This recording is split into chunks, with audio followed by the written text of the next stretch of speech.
Recording. There we go. 8.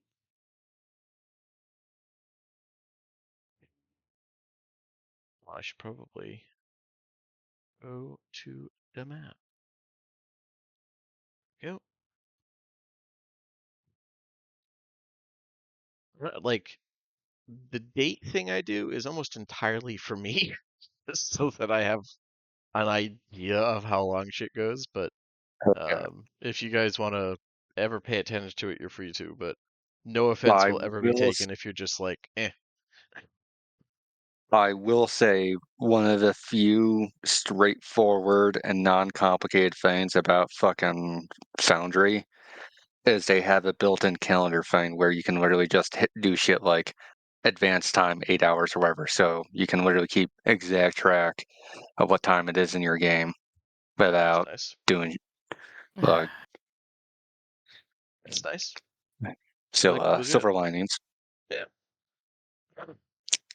Okay, so I think we got everybody, and it sounds like Yell, thank you for listening to myself and my captives ramble for however long that session was. So you are very caught up. But does anyone want to just give a quick verbal recap, or does everybody feel pretty confident you remember what happened? It was only a week ago, Sam. I'm We good. got we got on a boat and we went up a river. Hmm. You got fucked by slimes. I mean, that might have happened off screen, but yeah, there was slime encounters. Um, I will leave all that stuff to you guys' imagination. Um, and yeah, you went and met the very reasonable, um, the alchemist-focused fella, who's the head of the Gwynedd clan, and he had some very reasonable requests for you guys. All, all super easy things to achieve.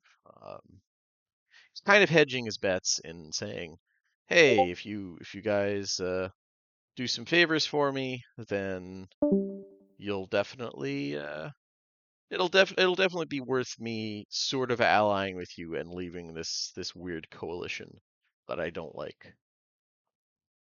Yeah, at least not being outwardly aggressive toward us, I'm happy with.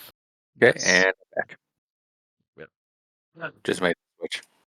And yeah, you guys went to the middle of this steamy jungle lake filled with poisonous and venomous things. Um, Started wandering across this very small island towards the center of it that has cliffs overflowing with, well, not overflowing with, but apparently that have hot springs. And you ran into some of the local wildlife, which was a little spicier than I know I intended, to be honest. I did not expect that level of spice, um, because none of them are that high CR. But the dice tell the story sometimes. And yeah, guys, we'll jump right in. They told a great story last night. Yeah, sure, that's what happened. Um, Yeah. okay, so yeah, it's such a wonderful experience. But um, yeah, you guys are in this jungle. There's a small, not quite boiling, but definitely hot creek snaking its way through the um, pretty thickly forested underbrush. And you guys were just kind of following that to the cliffs because that seems like a natural solution. And Yeah. it seems like, at least here, that those thorns held some pretty unpleasant stuff. Some of the plant life seems a little bit hungry. But yeah, what do you guys want to do?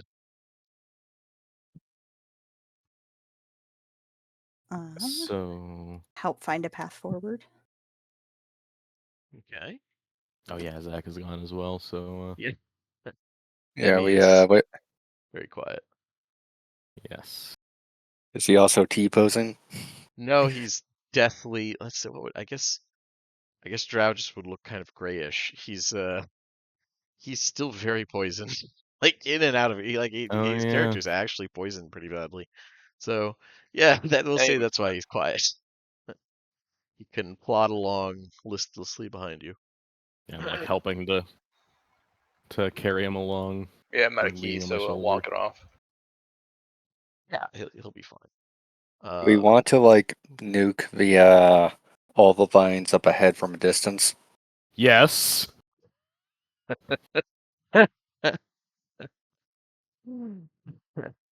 That's- Purser didn't mean to sound so enthusiastic about that, but he I know did what though. it works in character. Yeah, that's fair. Okay, Would so Pick just know if it'd be easier to sneak by them, or if you start fighting them, they become aggressive? They get aggressive just getting fucking close to the thing. So yeah, I mean, if they're there, setting them on fire will probably make them aggressive, but it's one of those like 6 of one, half a dozen, like because there are patches of thorns everywhere. All yeah, like it's really rough underbrush here. yeah. That's kind of Poor why they didn't sneak up on you. You just walked by. They're very much ambush predators. on the So plus side, they'll be on fire. that's always a plus. And yeah, so it's up to you Actually, guys. Yeah. let me double check to make sure I have any third level spell slots left. I'm still like pulling everything up. Yeah, no problem. If I have a third level spell slot, I can use it to cast a Chardalon Stride and lead the way for a bit. And just okay. Hey, I mean that's definitely a method. We or yeah. and hear me out.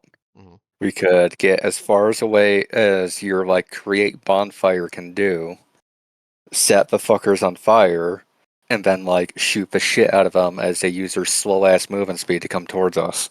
That's certainly the but- far more effective Yeah. solution, or more efficient, I guess. Neither, yeah, effective and efficient. Those don't necessarily mean better, but Mm-hmm. that's probably a good point. Yeah. But if you wanted, you could have Pick scout around and poke her fuzzy little face into each thorn bush, or you could just say this is the way we want to go and just burn there. And if there's anything there, it won't like it. Or any other combination of ideas. I like all of them.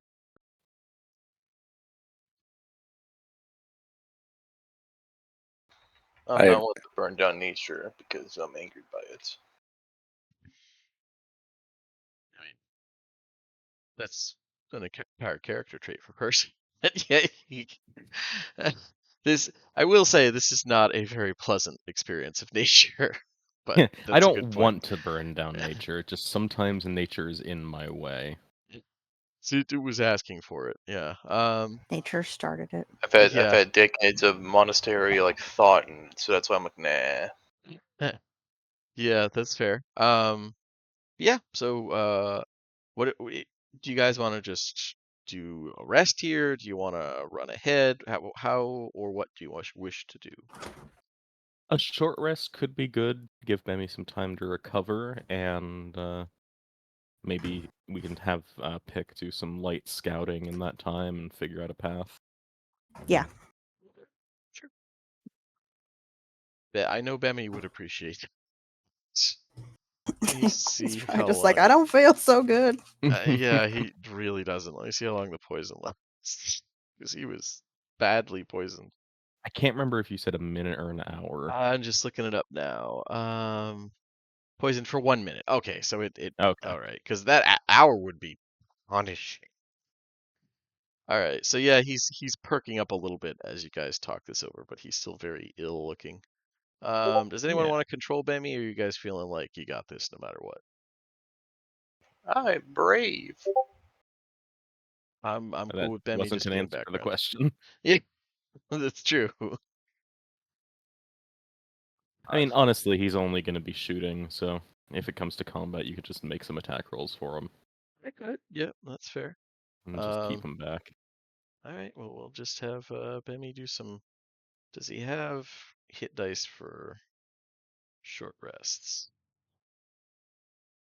Why don't I? Yeah, Bemmy's a little low on those. Yeah, we're kind of tapped out after the slimes. Well, you know what? He's got 2. We'll use You know, those. in hindsight, we probably should have taken a long rest before going on this fucking island, but it is what it is, I guess. Yeah, I mean, there was no way to know. All right. All right, so Bemmy is looking much better. He's at 17 as opposed to 4. All right. And that's one better, relatively speaking. And Pick, if you're scouting ahead around, give me a. This feels like survival or nature once again, whichever seems fun. And so, are you? I imagine you're just looking for a safe path, right? Is that what I'm picking up?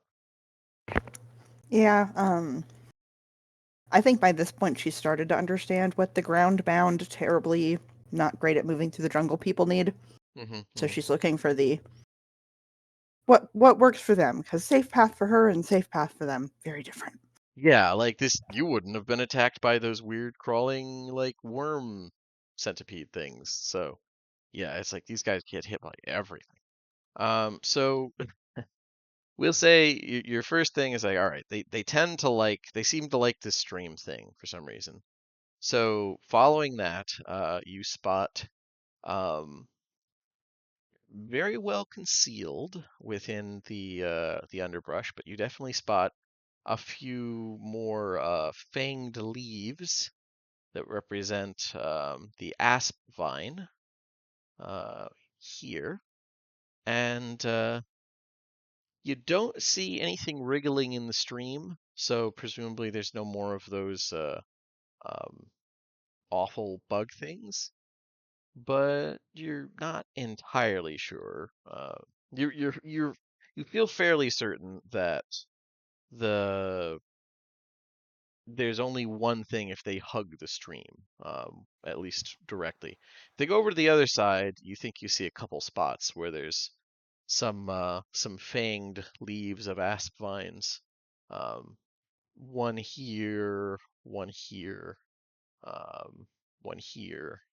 So it seems like they're growing pretty thoroughly here. And then it occurs to you, oh, there's the easy tell.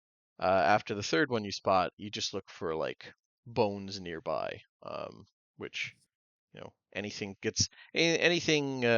made of meat that got too close tended to get snagged, killed, and sort of just left to fertilize the soil. So Beautiful. My husband just knocked something over. Sorry, that was loud. okay. Could she throw? I don't know if they'd respond to it, but could she go up pretty high and like drop a pebble or two in the stream on the way that the path she kind of picked, just to see if anything wiggles in there? Mm, yeah, you could. A pebble probably wouldn't get much reaction one way or another, but yeah, Fair enough. you could do. I mean, you could also like flutter down, pick up the biggest rock Pick could have, and just try and like kid throwing a rock into a pool. You could do that. Plunk.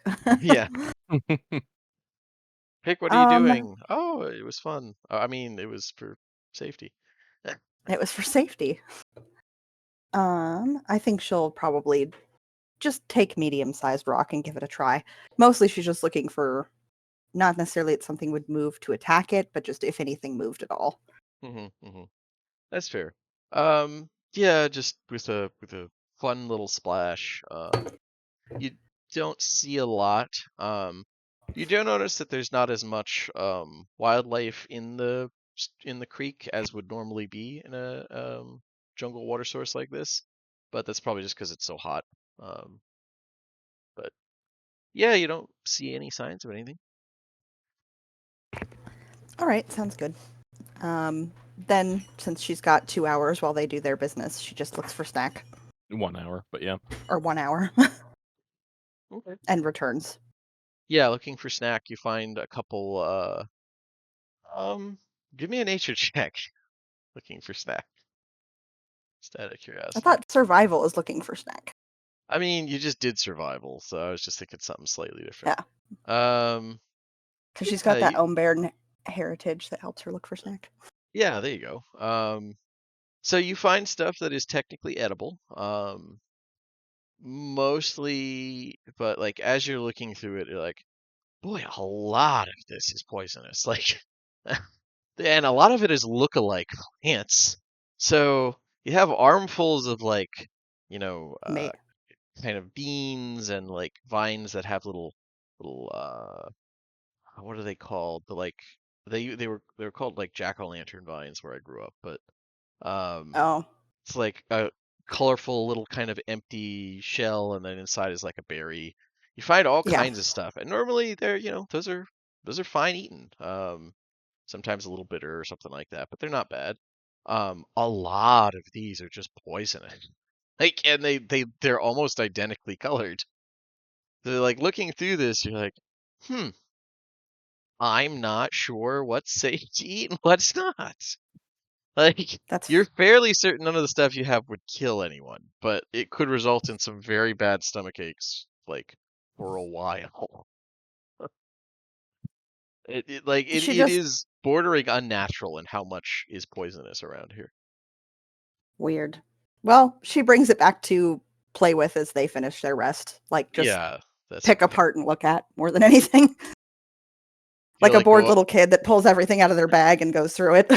you go up to Purser and be like, taste this. No, she's not gonna make them eat it. If it's spicy, he's up for anything. It's She's like, I spicy don't and know. It normally is a snack. But it looked poison. It looked different. It looked like Purser is maybe snack. violently ill for the next 2 days or something. No, it's worse than being in the jungle, pooping your brains out in the jungle. Yeah. Yeah. Oh, that would be so mean. Uh, That would so be yeah, horrible. She wouldn't do that to him. you think there's in this patch uh of thorns, there is probably an asp plant hidden somewhere in there.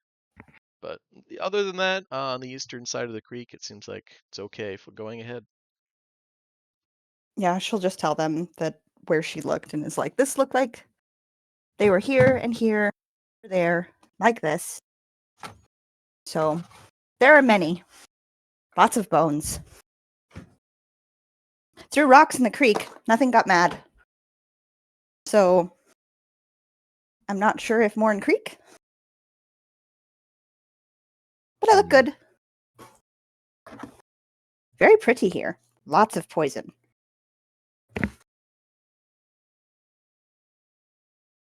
Well, it seems a good a path as any, I suppose.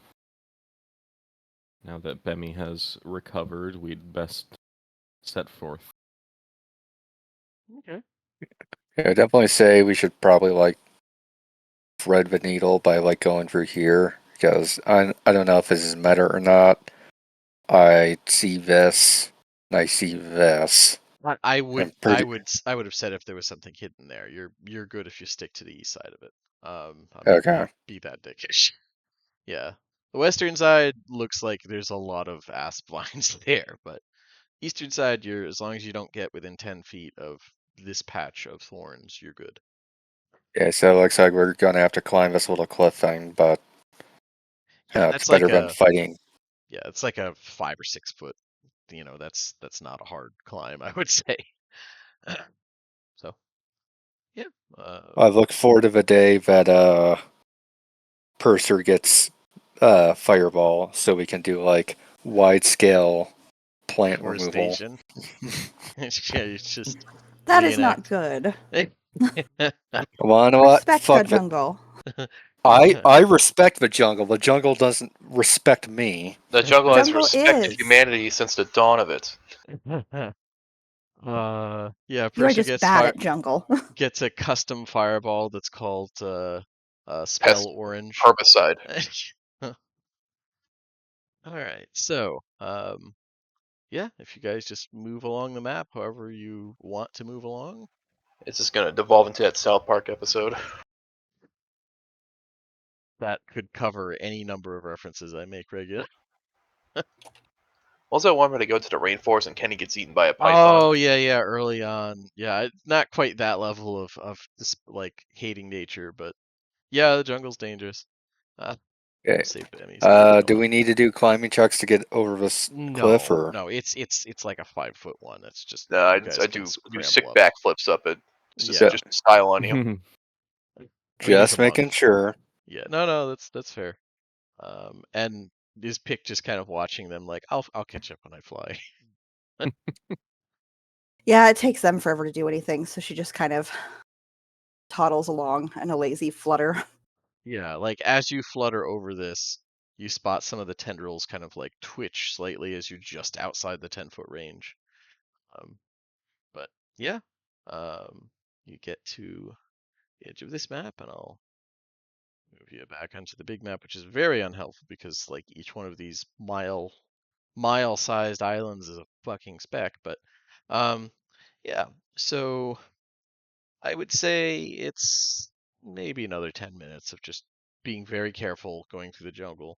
Um, with that earlier survival check pick, you're able to help them avoid a couple, not deliberately hidden, but just the underbrush is very thick in a couple spots. You help them avoid just kind of like natural gullies where it looks like, there was a flood or something. Just not pleasant terrain to move through.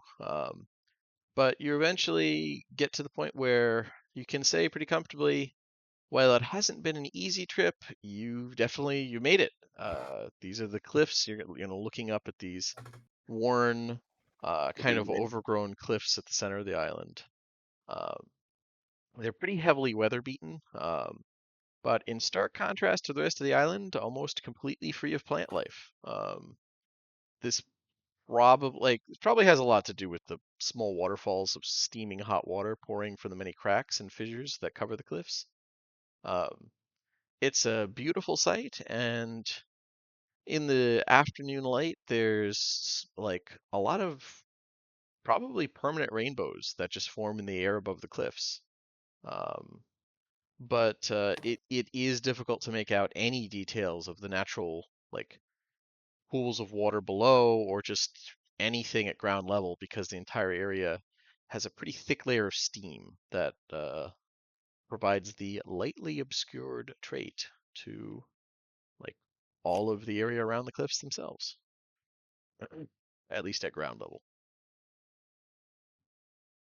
This is very pretty. It is. But the flowers that you need supposedly grow somewhere near those near those pools of water. From his description, they were pretty big, right? Yeah, he, Yeah. he indicated about like a story high. Yeah. So they should be pretty obvious once we see them. Yeah, it's Um. just the area you're going into is pretty thoroughly covered in steam. Okay. Question. Yeah. Are we climbing up a cliff or down a cliff? You don't need to climb it at all. It's literally you just walk forward. The cliff rises up above you. Um, if you're just staying at ground level where the water like cools down, you just need to be careful where you walk because the steam obscures things. But yeah, you don't need to climb up the cliffs, at least Uh, unless it's maybe they're growing out the side of it. But you won't know till you get closer. You don't see any. I would say Pick definitely. If she flutters along, she would not see any giant flowers growing out of the side of the cliffs where the water starts. All She right. doesn't want to go too far ahead of them because if the steam separates them, she wouldn't see them. Yeah. So as we get down to the water, I'd like to like touch it and see how hot it is. Okay. So yeah, just going in. The like it's definitely it's not boiling. But it's just shy of uncomfortably hot. It's like a really hot bath, or um, I don't think Eberron has them, but it's the equivalent of a hot tub, I would say realistically. Okay. Um, So not something you want to be submerged in for a while, but survivable. no, it's not going to burn you by falling into it or something. Um, but yeah. So you guys are just kind of going right into the steam and just trying to look around the uh I wouldn't. I shouldn't. It's not difficult terrain. It's just obscured. So you're just gonna go in and kind of Mhm. look to see if you spot anything. Yeah. Is it heavily obscured or lightly obscured? So parts of it are lightly obscured, but from the outside, it's effectively heavily obscured. It's just one of those. It's like going into a fog bank. Like you can't see anything go from the outside, but as you go in, it's a little better. Yeah, just low visibility. Okay. Yeah, yeah. It's not like completely none, but low. Yeah. Yeah, we'll Okay. be fine.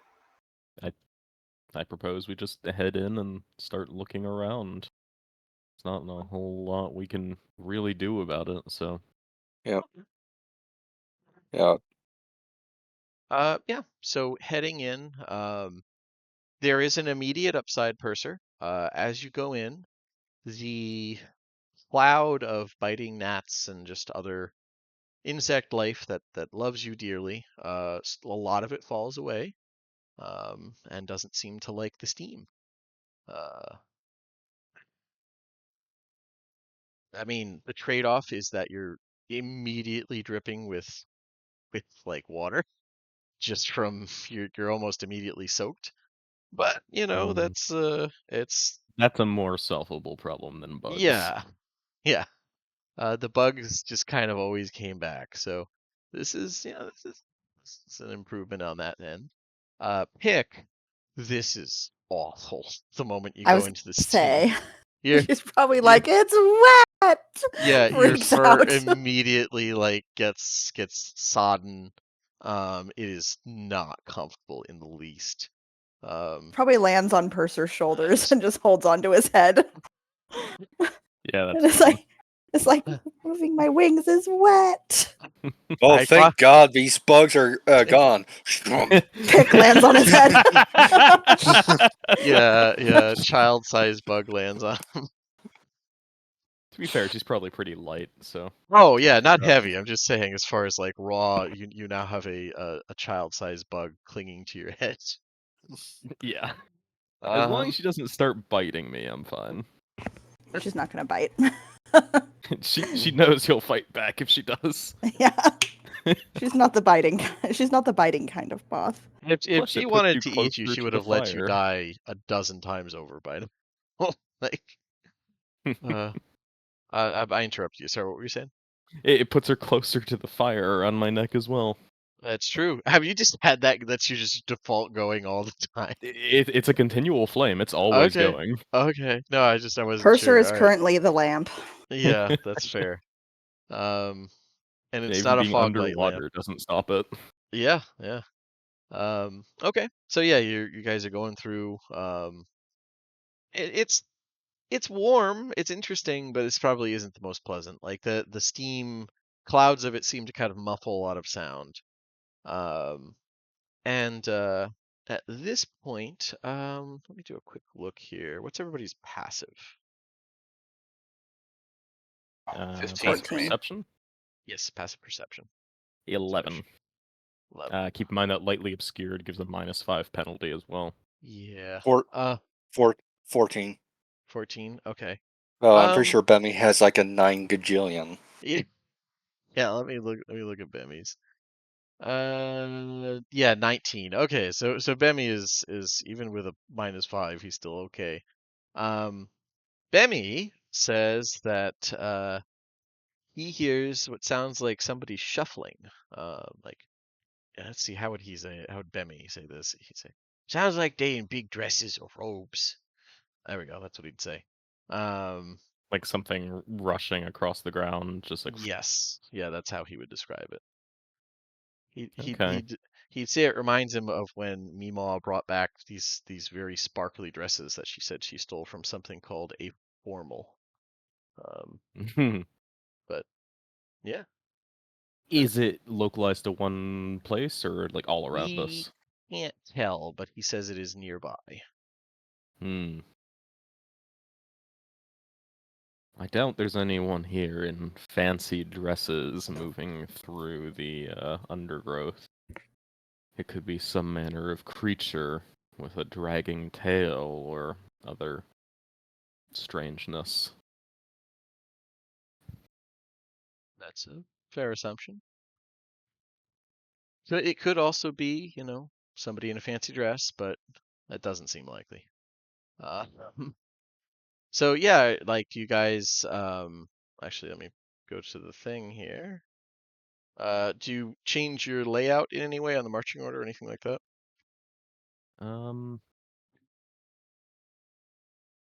No, I think it's good. At least for Purser. Yeah, fair enough.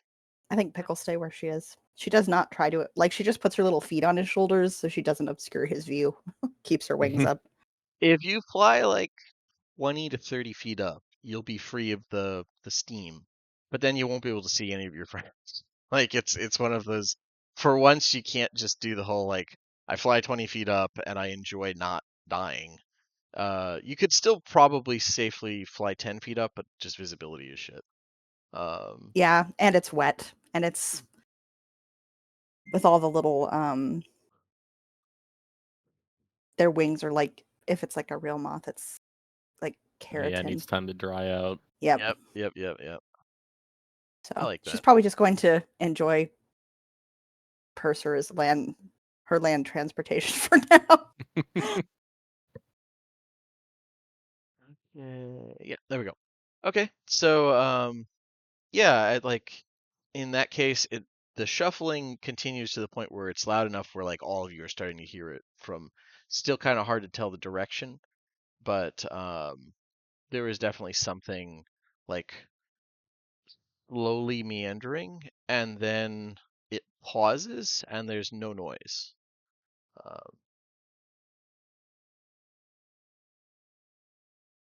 And do you guys want to do anything, or?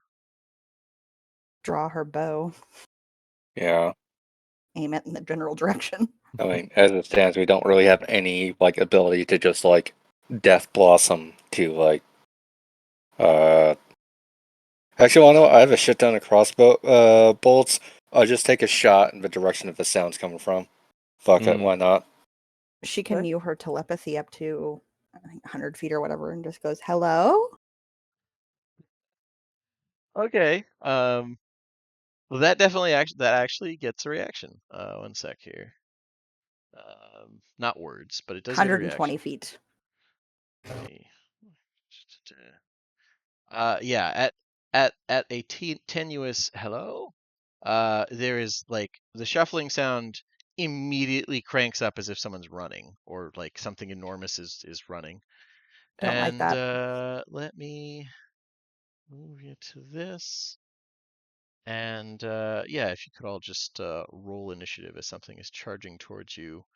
It sounds like this direction from It the mean. steam. It's mean. I hate this.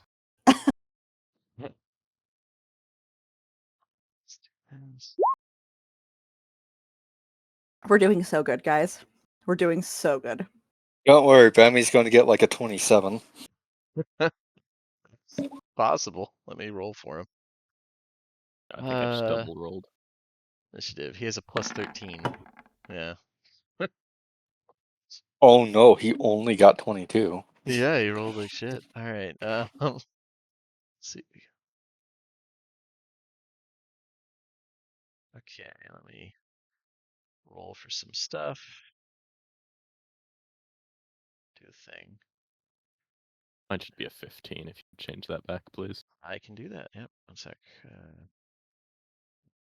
Lose. No, why mine says 4.19. It's for tiebreakers. It's your dexterity score. Ah.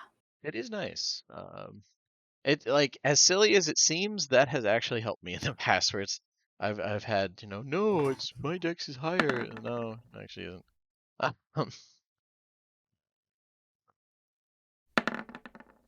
No. Okay, of all the times. All right, so let's organize this. Okay, Bemi gets to go first. Bemi is what's he got? Bemi, what do you got here? Spells.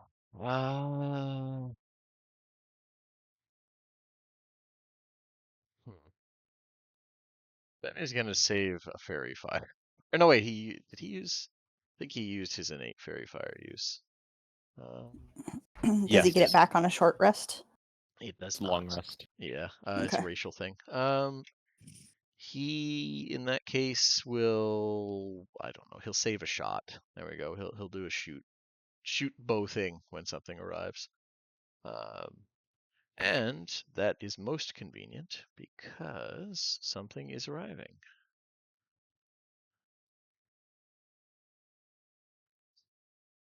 As something like charging forward bursts out, basically it seems to form out of the steam. It's just in reality just getting closer. Um, and yeah, it's base, whatever this is, it's like it takes you a minute to even identify it as any kind of plant. Its base is a bloated cluster of vines and lumps with a stalk almost as thick as a tree's. Its head is a huge red flower with jagged teeth-like thorns along the edges. A barbed whip that resembles a tongue slashes through the air hungrily in your direction as it's sliding forward. And let me put an image Ew. I knew it was vines dragging along the ground. up. A fair bet, yeah. Is this the flower that we're looking for?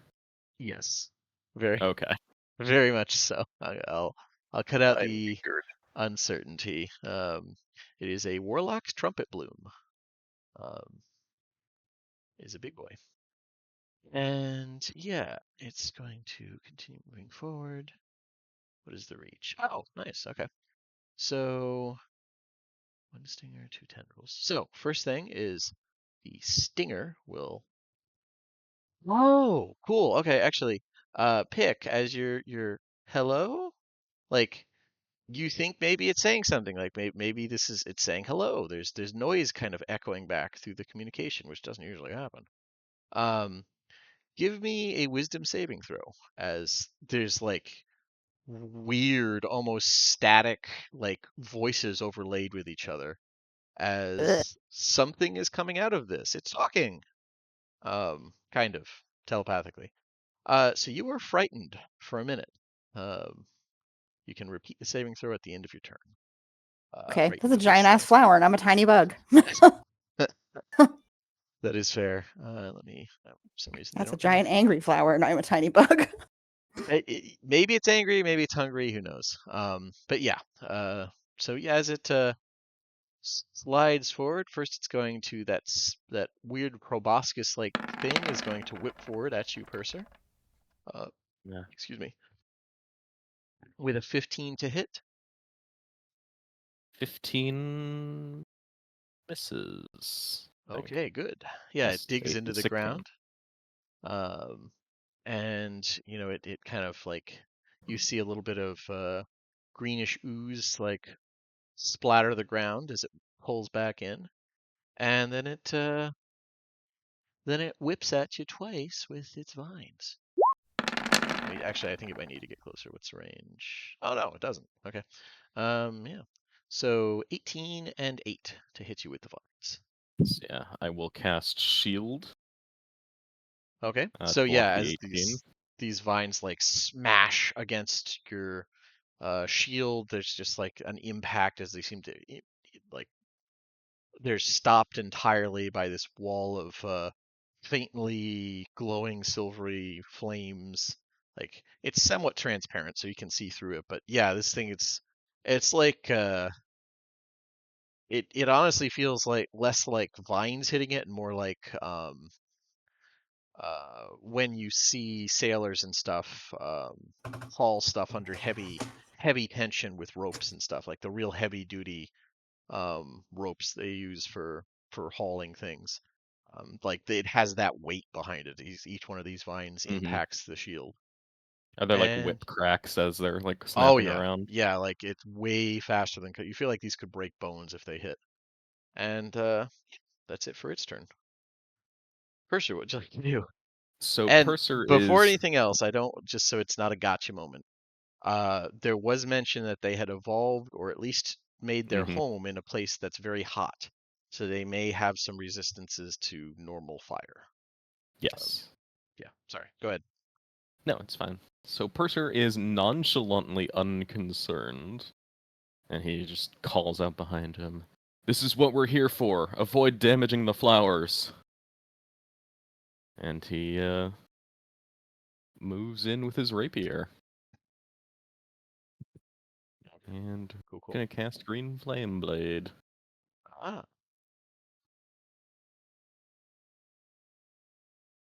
Ba-dum-ba-dum.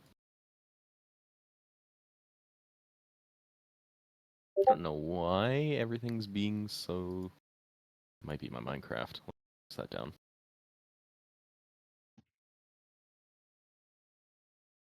Things just being very slow. that is odd, because it's moving pretty smooth here. There's no dynamic light or anything to fuck with it. No, it's just my input lag is very high for some reason. I Wow, think it's just my yeah. Minecraft taking up processing power. Yeah, Minecraft do be Yeah, like that is that. a 24 to hit. That very much hits, yeah. That's 11 piercing damage plus 1d8 fire damage. Yeah, I was hoping to have some farming going while I was doing this, but alas, not. I am sorry. That's fine. I It's not do the end of want the to world. say, Mhm. I think you just got sidetracked by like all the introduction shit. Mhm. You did say Bemmy was going to attack when Oh, yeah. it saw it, and Mm. That's just true. putting I'll that out have there. Bemmy do that, just as soon as Purser's done. Yeah, sorry. No, I appreciate it. So yeah, Purser's just gonna start hacking at the like trunk of the creature, Okay. That is aiming to probably... sever the stem leading up to the flower. But I'll take what I can get. I'll just Yeah, I carefully mean, avoid hitting yeah, the like top. as you hack at it, like green sap spurts out like blood. Mhm. Yeah, it's very much like trying to hack through a tree. And yeah, Bemmy will do his prepared action, which involves shooting it.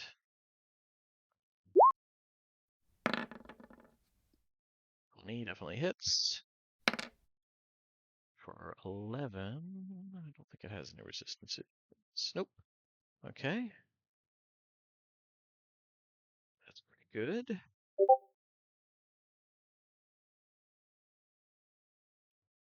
Okay. Yeah. Between that, it seems very upset as like you guys are hacking at it and shooting it. It doesn't like it. Anything else, Percy? I will cast Shield of Faith on myself. Yeah, probably a good idea.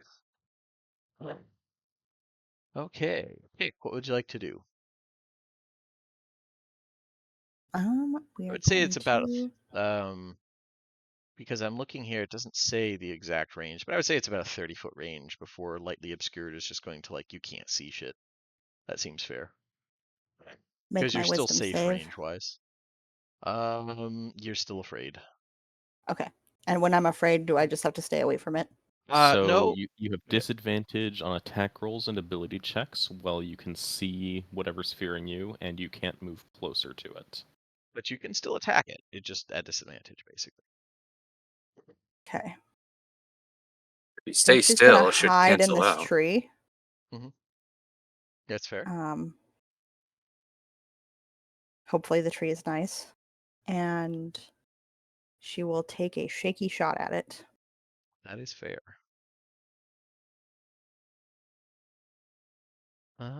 A 13 does not quite hit. As it one of the vines just kind of it's not deliberate. It's not doesn't have senses that good, but yeah, it just hits one of the vines that's whipping around and isn't able to really dig into it very well. All right. And that is all. She hides behind a big leaf. Okay. So you want to take the bonus action to sneak? So you can do that as a rogue. Yeah. Okay. So go ahead and roll Well, a stealth. Yeah, you're pretty well hidden, I think. Let's see what's its passive. Yeah. Okay. Yeah. It doesn't seem to see you. Oh, as much as it sees anything with no eyes. all right. Yeah. Cool. Trimble's in her tree.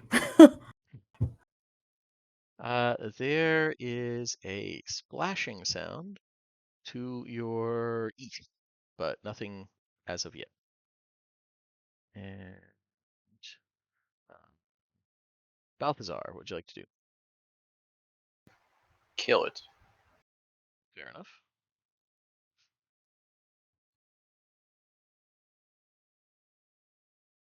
Bones on the I'm ground. out of key because we didn't short rest, so. We literally just did. Oh, You never guys short mind. rested. Yeah. I do have key then. There you go. Well, on the bright side, I hit him once at least. That is true.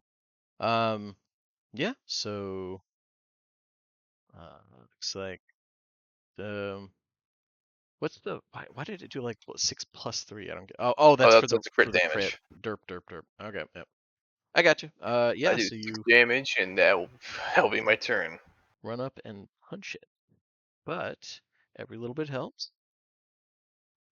And yeah. Then Ludger, what would you like to do? Okay. We'll move here. Then move here. Not quite flanking, but hopefully next turn we can get some fun stuff happening. Mhm. And he will do action surge Okay. to do a whole bunch of attacks. So 1, That hits. 2. Also hits. God Uh, damn it! yeah. 1 sec.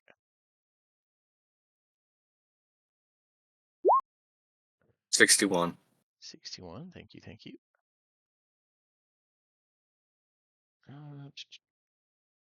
It'll do the thing. Sure. Weapon attack. 61. Oh. It can make 1 free attack against you. Okay, that's not crippling. Let's see here. It would just try and do his tendril, which it gets a. Okay, 1 sec. It gets a nat 1. Uh, We just get caught in an infinite chain of attacks that yeah, goes nowhere. yeah. Okay. Let's see. This is a natural weapon.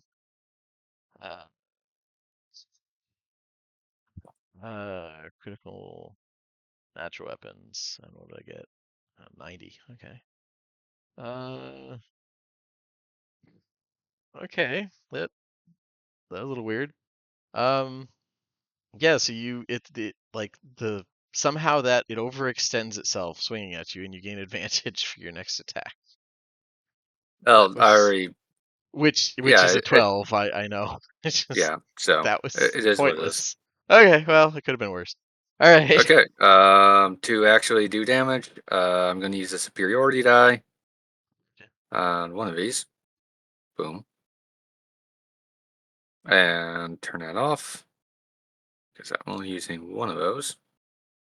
And I'll roll the next one. Okay, so 15, 29 total piercing damage. And I give whoever attacks it next advantage. And I Yes. end my turn. Okay. 29. That's a good blow. And yeah, very good. And it is Bemmy's turn. Bemmy's gonna do stuff. I believe he gets. Where is it? No, that's not it.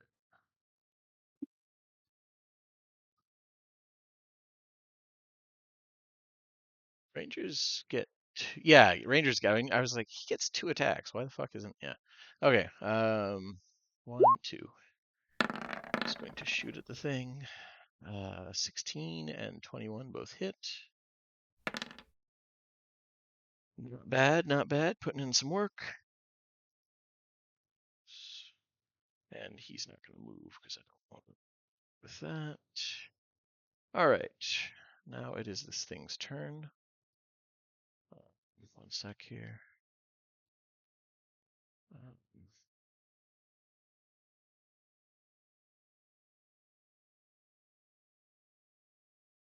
It's being a little weird. Do the thing. Okay. Now it's that thing's turn proper. And It is going to do stuff. What would it do? Yeah, you know what? It's not that smart, so it's just going to keep attacking Purser. Purser's doing things. It doesn't like him. 23 to hit, Purser. Yeah, that hits. Okay, with the stinger on the end of its tendril. 16 piercing, and I need a con saving throw. Yep. 17. Ah, very good. For a moment, you feel your limbs locking up like you're almost paralyzed, but you're able to shake it off. And then a 14, which I don't think hits, and a 12, No. which also doesn't hit. Wow, they're rolling kind of bad. Yeah. So So Percy like coughs as he catches the stinger. Don't let yeah, it sting you. yeah. He basically had like a barbed harpoon kind of pulling out of his chest briefly. And yeah, I'm Purser, it's also your gonna turn. make a concentration saving throw, Oh yeah. and I lose concentration on Shield of Faith. Hey, you know what? It's your turn though now, so it all works out. Yeah, I will recast Shield of Faith, That's fair. and I will cast Green Flame Blade on it again, and make an Nice. attack. Okay, cool. That is a 9 to hit. A 9, you're not able to get close enough to get through these like bullwhip tendrils to get at it, Mm-hmm. and you can't quite Okay. land a blow. Yep. And yeah, let's see. Sec. Splish splash. I'd be taking a bath. Okay, and Pick. It is your turn. Femi says, "There's stuff to to our east, something. I think." Femi will yell out. But yeah, Pick. What would you like to do? I'm gonna peek around the leaf. I guess can I make a save on my turn to see if I'm afraid still? I believe it's at the end. Let me check Okay. here. Saving throw at the end of each of its turns, ending the effect on a success. So Okay. you can do your thing, and then at the end of your turn, make the save. Okay. Will my steady aim make it just a straight roll? It will. Yep. Okay. So we're just gonna try and And you're hidden from it, so very good. Yeah. Oh yeah, you have advantage anyway because you're Yeah, hidden. I was gonna So. say you're hidden, so you could do that and then move if you'd like. 16 hits. There you go. and she is Yeah. not shooting at the flower, but she returns to hiding. Okay. She is trying to look where Bemi indicated, but oh yeah, I can make attempt to see if I'm afraid. Not quite. I Okay. feel like Still you're afraid. close. Still in that fear effect. Yep. Cool. Then I'm gonna bloop. Stealth. Yep. That I would say you need to move like 5 feet, but you can do that. I feel like you I literally, moved. yeah, I moved here to the or next something. leaf. Yeah, yeah, exactly. These are big leaves. Uh, like you're a little heavy for it, but legitimately these are enormous, like fan-shaped leaves. You could kind of cling to the underside of one. Like those, like all the images of like frogs in the jungle stuff hiding in leaves. Um, Yep. Balthazar, what would you like to do? If you were to move Kill. here or here, you would have advantage. I would like to kill, please. All right, that's always an option. I will. Flurry of blows. Makes sense.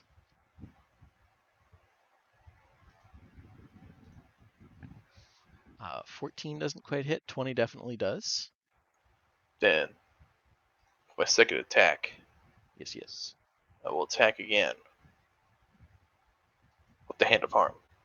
Ah, nice.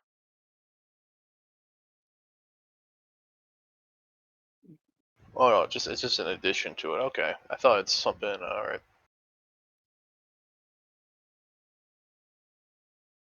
For a whopping 5 necrotic. Okay. Hey, you know what? That's 5. It's 11 total. Every little bit helps, and it's looking in not great shape. You guys chopped through this pretty quick. Of course, it didn't Yeah. put the info in. There we go. It's and I forgot to put it's been bloodied. Yeah. Yeah, you guys are chopping through it. It's doesn't like that. And yeah. Anything else? No. No. Okay. Do you have 3 attacks yet, or is it just 2? 2 at level 2. 5. Okay. Okay. Gotcha. Okay. Ludger, what would you like to do? Okay, I am going to, especially now that I have advantage. For melee attack specifically, I should specify, but yeah. Yeah. Still a good thing.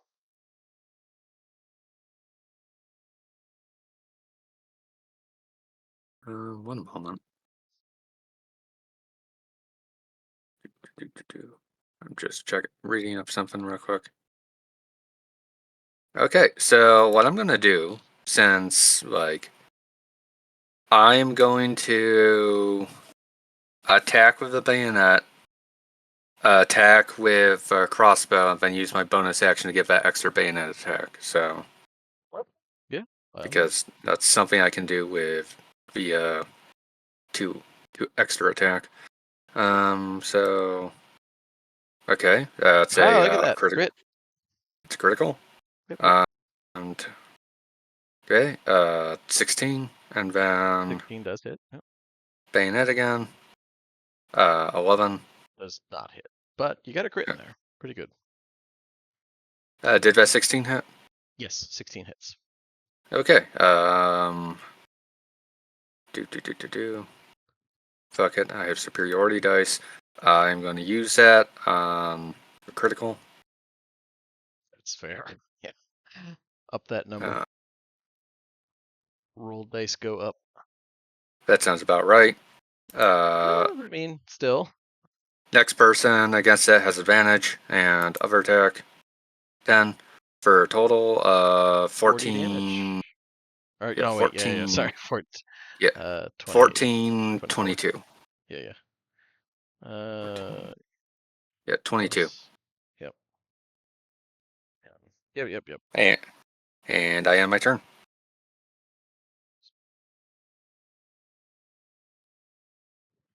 Just getting confused by my calculator. Okay.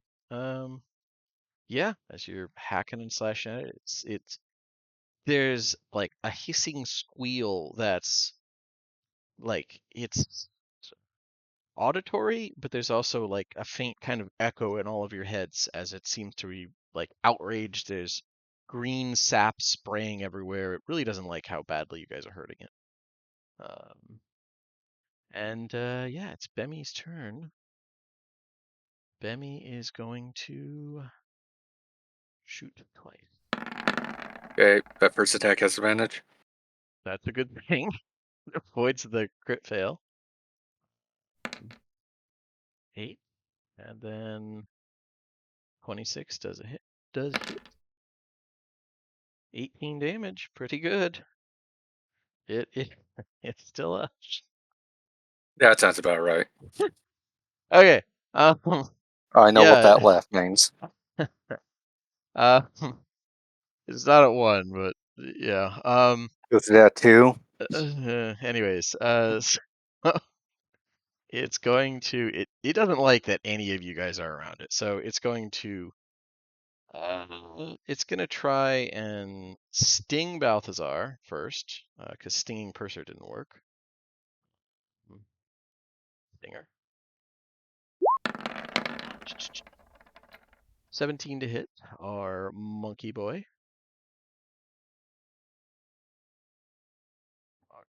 Balthazar, monk. Sorry, quick bathroom. Yeah, no problem. Does 17 hit? Probably. Most likely. Yeah, it does. Okay. 21 piercing, and I need a con saving throw. Oh boy. You say no to paralyzation. And then it's going to try one tendril against Purser. 23 to hit for 7 Yeah. bludgeoning. That's not great damage. Well, it took me down to 2, so You're a it's wizard. pretty good. Everything takes you down to 2. All right. And then 9 against Ludger. That is a miss. Okay. Oh, wait a minute. This hasn't been a factor because it's never hit with tendril before. Purser, you are grappled in this thing's tendril as it wraps around you and starts like Hulk smashing you against the ground. There we go. And it's your turn. Okay. I'm grappled, which does affect my plan to walk away. So, You could hmm. you can swap places with Ludger. Yeah, someone has to attack him, and he has to be next to me. That's fair. I'm so used to you And just doing this teleportation. and I don't use it on Ludger. Yeah, that's true. I'm 'Cause I not don't want saving to Ludger. protect a Karn. Uh, Where was I? So, since I'm stuck anyway, I might as well just cast Green Flame. Oh, I should make a concentration saving throw. Oh my god. So I'm gonna I'm sorry. cast Shield of Faith again using a second level spell slot Okay, that's on my fair. turn, and then cast Green Flame Blade. Okay. And I believe in you. uh, 18 to hit. That hits. How do you want to do it? Maybe it was that too. So yeah, I just all the vines are like wrapping around me and trying to like slam me into the ground, and I cut through the vines holding me and then stab them into the roots of the creature. Yeah, like it lets out an agonized squeal as the whole thing like goes stock still, looking like a tree for a moment, and then just like hopples over backwards, wilting and spraying greenish sap as it hits the ground in a very final way. Yeah, Did the guy request a number or just one? he said 1 is enough, but he promised a bonus if you got more than 1. Ah, Good okay. thing. That's what I thought. I just wanted to confirm. Hopefully, by more than one, you mean more petals from this one plant and not multiple plants. Unlikely. On that note, Bemi So I lets say out we've heard something coming. lets out an alarmed yell as something has finished using all its movement to dash through the water and get closer. And Is yeah, Pick no longer afraid? Ick is no longer afraid. Yeah, it's the thing you're afraid of is dead. So Okay. yeah, She looks through her little pouch and she races over to Purser and holds up a container, a little potion bottle. And it is a potion of healing. Ah. Thank you, Pick. I don't know of what, because at the time when I put it in there was whenever we got potions last, but I just put potion of I healing. think it's standard potion of healing. Yeah, Okay. I Mhm. believe so. I would believe that. But yeah, Okay. so Purser, you have. So I've always played around with potions don't necessarily need to be drunk, but it's up to you guys however you want to flavor them. It would Yeah, make more I'm fine with sense that they drinking it. need to be drunk, but I just always found the image of someone just running over and dumping like Kool-Aid on someone to be mildly amusing. But yeah, however you want to do it. I think they could work like poured into the wound as well. Yeah, that would be a little more coherent. So is Pick administering it to me or No, just she's just handing handing it to him me? the bottle, and Okay. she goes, "You take." Much appreciated, Pick. And anything And else, then, Pick? nope. She just, but then she goes, "Another," and points the way it came out. Yeah. So, Balthazar, you can vaguely see through the steam something else arriving from one of the other nearby islands. It's awful. Well, island. One of the other like land masses sticking out of the water here. It's not really an island. Oh, it's awful. It is. Terrible even. Yes. It's a damn shame I don't have potions. That's not optimal. I'm sure there will be plenty. You'll be in a place where there are a lot of potions very soon. Yeah. And I will flurry once again.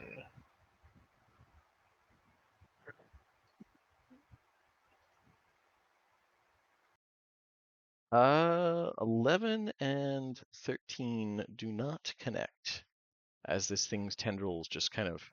You can't get in for a solid blow. You punch a couple times, but you don't think there's that much like squishy stuff in the tendrils. They feel almost wood-like, which is a darn shame because there's a lot of them. And yeah, anything else? Let's see here.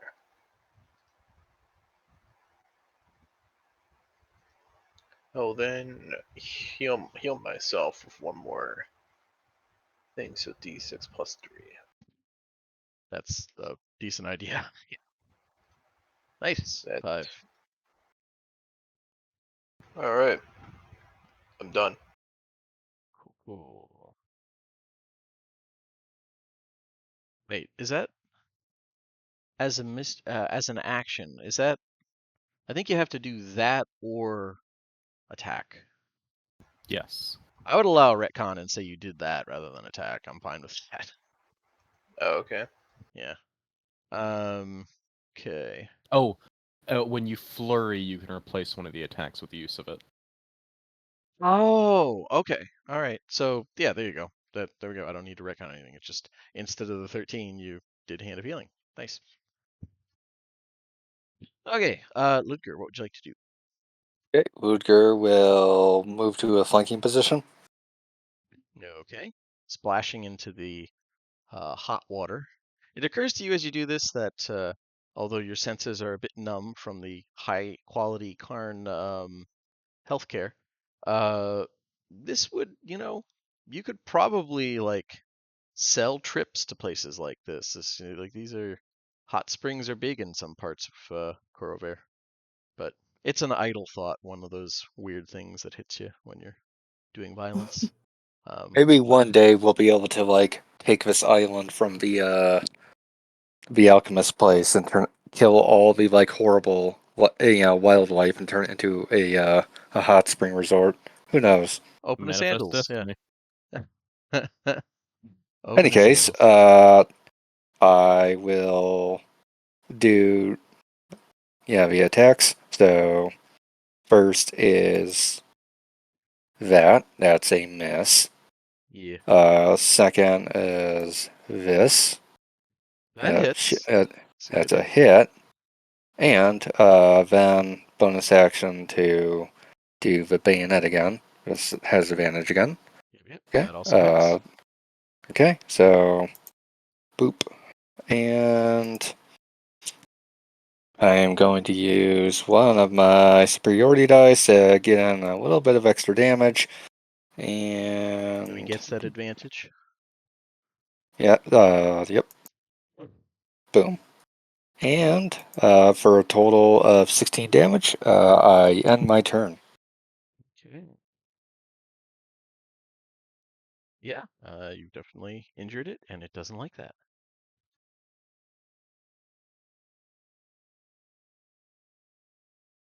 All right. Bemi is going to attack twice, as is his custom. First one with advantage. 24 hits, and 20 hits. For another 14. Simple maths. I like it. Okay. Great. Thanks for that. Okay. And now it is its turn. Oh, no, wait. That one's dead. Purser, it's your turn. What would you like to do? Okay, so Purser will pop the cork on the potion and drink it down Mm-hmm. and regain 10 hit points. And I think I have a thing. Yes. The bonus you can either do as a bonus action or an action. I think he was doing action because he got full hit points. Yeah. Yep. That's fair. Just not out there. Okay. And yeah. then I'll toss the bottle aside and walk over here. And that'll be it. Okay. It's like, do not. It's me. It is this thing's turn, and it doesn't like that you guys are mean to it. It was just coming over here to try and kill things and eat them, and now you're being mean. It's gonna stinger Ludger. So a 19 to hit That's a hit. and 25 piercing. And, Whoa! and I need a con saving throw. Okay. I can make that advantage. Advantage because it's poisoned. Yeah, I was gonna say. Okay. You said con? Yeah. I feel like you're probably pretty good at those. Wow. Oh, well, that changes things a little bit. Remember, you got inspiration if you want to use it, but You know what? I'm gonna fucking do that. yeah, yeah. I This do is a not good feel one. like being. I do not feel Paralyzed like for a being minute. paralyzed. Yeah, There you we go. go. Yeah, so you're not paralyzed for a minute. And then once again, it's surrounded. It doesn't like this at all, so it's going to do one vine towards Purser. Tendril attack. 10. I don't think that hits. And then one It just vine bounces off the shield of faith. Balthazar. This is Bemi's thing. I was like, Bemi doesn't have tendrils. That we know of. Perhaps. 15 to hit Balthazar. That hits me. Okay. No, it does not. I have a 15 AC. I No, swap places with you and take the hit. all right. Don't you dare. I don't have any more healing potions. So, 13 bludgeoning damage in your grapple. Yep. So, yeah. Wait a minute, did that down you? Yes. Oh. All right. Well, yeah. Cool. Look, he's not wearing any armor. Yeah, I'm better to take the hits. That's true. That's true. And yeah, so there's now a very limp Purser in this thing's like tendril. It looks briefly confused, as much as a plant can look confused, and just sort of seems to shrug and like fling Purser's body aside. And yeah, that's its turn. Pick what would you like to do. She screams at it and pulls out one of the magic arrows and shoots.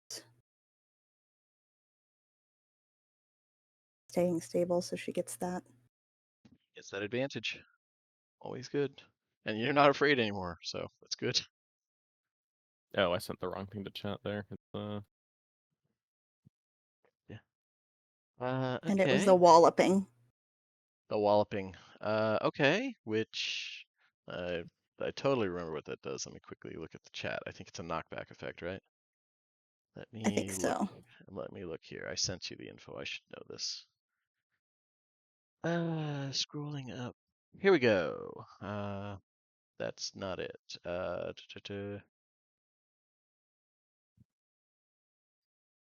Honestly, it's probably faster for me to Google it. One sec. Pardon.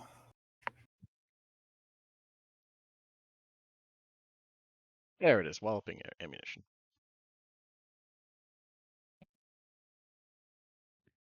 Creature hit must succeed on a DC 10 strength saving throw or be knocked prone. Okay. All right. Can they be knocked prone?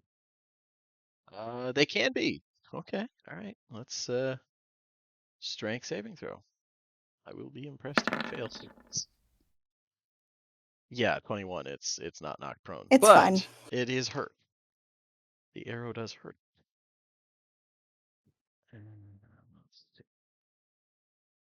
Angry moth screaming and throws a handful of dirt at it. Just good measure. That's fair. Yeah. Kicks her little foot of dirt at it. Actually, just. All right. All right. Cool, And that is all. All right, Balthazar, you were about to get hit, and then you weren't. And move over. Yeah, And he's not entirely sure what happened. Yeah, I He don't. doesn't seem to happen before, so yeah, I don't. But I choose to still kill anyway. that's true. Yeah, does it actually matter when it boils down to it? I will flurry once again. And 25 and an 11. the 11 doesn't hit. 25 does. Okay. Definitely hurt it. And hand of harm. Nice. Okay. Yeah, I'll And pop that too. Fuck it. I already have. I'm out of key already. I don't care. max out damage. Yep, yep. All right, that's six necrotic. Oh, nice. Okay. Okay. And yeah, it's you're wearing through it. Anything else? No. Okay. Ludger, what'd you like to do? Okay, Ludger will also take advantage of the fact that he's getting flanked. So bayonet, crossbow, and bayonet. Yeah, all of those hit. Okay, and I'm going to spend my last superiority die to max out damage. Okay. Boom. And then boom. And boom. So that is 10, 17, 27 total damage. Okay, okay. Yeah, definitely bloodied at this point. And the next attack against it has advantage. Gotcha, gotcha. Relying on that Bemi send up. Okay. Speaking of which, Bemi is going to fire 2 shots, as is his custom. 15 barely hits, and 22 hits. Question, does Bummy have any spell slots for For healing? healing, he does, yes. He Okay, does have some. so Yeah, I figured you guys would want to maximize DPS right now that's fine. Just, for future purser needs. Yeah. All right. because I just realized that, the monk just used his last key point. We just used, I think, our last potion. Things would be It's particularly bad if Bemmy was out of spell slots. It'll be fine. Speaking of which, Don't stop swinging. Purser, it's your turn. Wait a minute. Does Bemmy have healing word? That'd be fucking awesome. I kind of doubt it, but no, he doesn't. Okay, yeah. Go ahead, Purser. What'd you like to do? Besides, give me a I'll death make a saving death throw. save. Yeah. Ugh. Almost. You almost up. Almost. But that would have been hilarious if you just get up and run back at No, I would have backed off. it. I'm not that suicidal, especially with Sultala's gone. Yeah, that's fair. Okay, so it is this thing's turn. It doesn't like you guys at all. It's gonna try and sting Balthazar and then whip Ludger.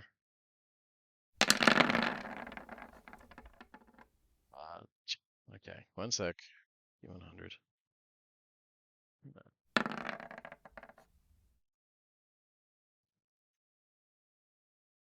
Okay. All right, so somehow Balthazar will say this is out of raw skill. The tendril, this stinger harpoon on a oozing tentacle, whips forward towards you, and you enter a state of no mind where you're able to just everything's moving slowly, and with the barest minimum of effort, you're able to deflect the tendril, and it ricochets off your palm and stabs into the thing, dealing damage to it. Which it didn't intend to do. It got 100 on the D100. Let's see if it's immune to poison, or otherwise I have to see if it paralyzes itself. Oh, thank God. Please. Okay, all right, it's immune. Thank fuck. Aw, All right. that would have Uh, been fucking comedy fucking incarnate. Listen, I'm not taking that away. All right, Paralyze so yourself now. 13 to hit Ludger with the first tendril attack. That's a mess. And then it's gonna try another. 14 to hit Ludger with another tendril attack. That's also a mess. They get a pretty good bonus. Let me see here. Yeah, jeez. All right. Okay. I'm at 11, so I don't want to hear it. No, I was just looking. I was like, they're not rolling well Especially, today. I got hit once and got dealt 25 fucking damage. I Like, got hit once and got hit 22. Yeah, they do be like that. so, oh no, the horror, it missed. It's a damn shame Hey. monks don't get a decent armor class until like they're level 15. And by then it's too late already. Pick, what would you like to do? I'm going to do the regular old arrow and remain still to keep that bonus. And pew. That hits. For pretty good damage. 17. The Okay. insults are varied and plant related and graphic. Yeah, And that I is the end mean, of my turn. plants are an old enemy for your people. Yeah, that's fair. There are many ways to insult this plant. Balthazar, what'd you like to do? Kill. Okay, that's a fair answer. With a whopping 13 and a whopping 25. 25 hits, yeah. 8 bludgeoning. All right. You're getting there. And then I rest. Okay. That's fair. Ludger, what'd you like to do? Okay, Ludger will do his attack combo. Nonsense. Okay. So, boom. Got some Does not S. hit. Boom. That does 18. hit. Yep. And then, boom. Oh, Hey! hey, there you go. Sound to do damage. Boop. And boop. 21 damage. Do you want to do it? Or is that 12? Yeah, play Baki. Yeah, basically, first thrust misses, then, sweeps up, hits it at, like, the base near the flower, and then a coup de grace with, like, the next bayonet strike to take it down, like, knocking it over almost like a tree, with, while planting a boot on it, and then, like, almost standing on top of it as I retract the bayonet. Okay. Yeah. And with that, you guys, relative silence returns to the area. The only thing you hear is the faint rushing of water as steaming water pours down nearby. And you Okay, have the And carcasses of Purser two. moaning in pain. Yeah, Bemmy will go over and heal you. Okay. So, In addition, Ludger will use his second wind to regain some hit points. yeah, go, Purser. Ah, Purser leaps up, sword drawn, looking around. Ah, they're dead then. Okay, and 1 die 10. Hey, 15 hit points. Nice. Good for me. And yeah, all of you feeling probably a bit bedraggled. I mean, I say all of you. Pick is fine. She's just wet. She's just damp. Yeah. Oh, everybody Pick else has- is like been through a blender. Pick has Pick's more fine. rage for being Pick has more rage for being damp than she's ever had for being wounded. Yeah, that's fair. Ludger pulls out his hand axe and starts chopping off the head of a flower. Purser will handle that. Okay. Yeah, just to see like how effective you are here at this. You're gonna get one either way, but just to see how quick it goes about and if like how much paralyzing venom you're sprayed with. Give me either a survival or arcana check to disassemble these things. Can pick aid with survival to give him advantage.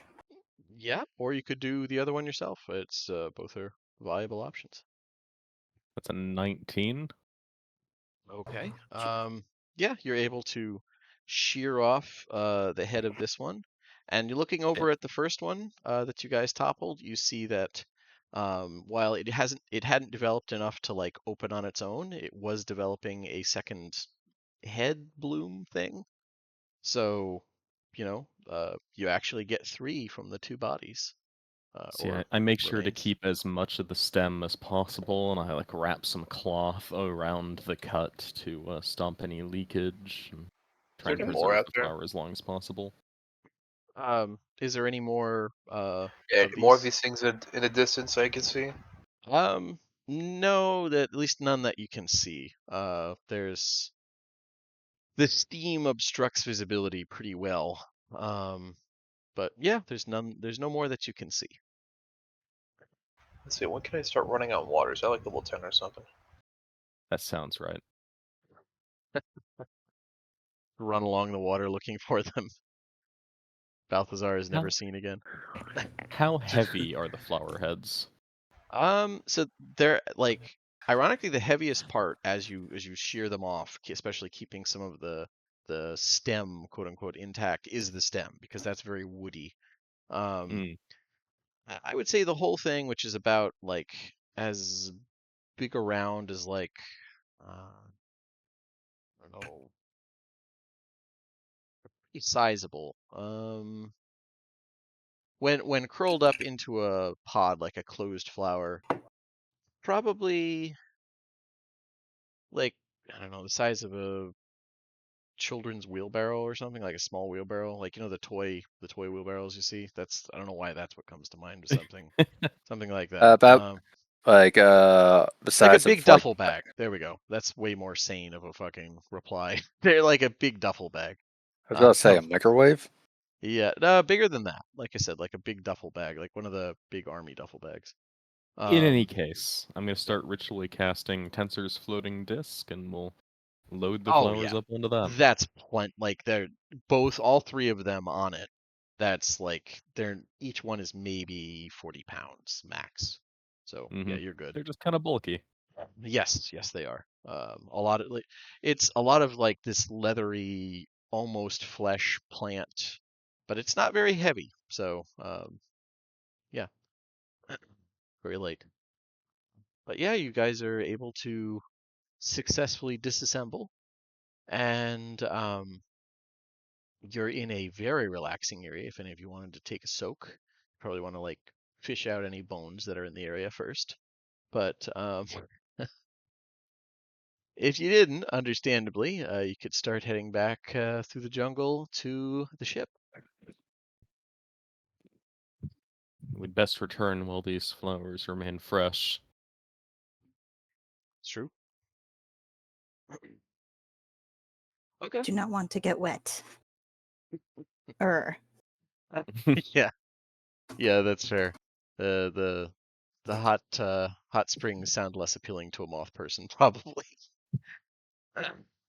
But yeah,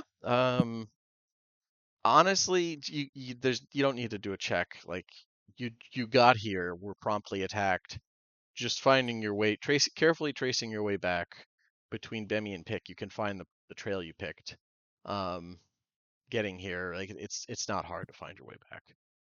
Back to the beach, and then take your little rowboat out, and you're back on the ship. Here.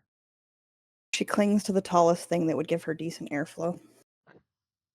Unfortunately, there's no mast, but if you're okay with like having the equivalent of like a one of those pressure wash blasts, like the width of a telephone pole arcing underneath you, you could sit on top of the coil that holds the bound elementals. You just don't want to let your like wings dip into it. That would be so loud. No, she would probably just seem to flit around a bit, very pissy for the tiny moth, and try to find a place that she can sun and Do the de-wet. Titanic thing, just like cling to the edge of the the side of the thing. Just hold on to the side of the boat, wings out, just Yeah. trying to de-wet. Yeah, that's fair. But yeah, you guys are able to, with that, there's no issues. I keep saying sailing, but that's not accurate. I don't know. Travel back to It- Gwenedkul. Sailing is still the term.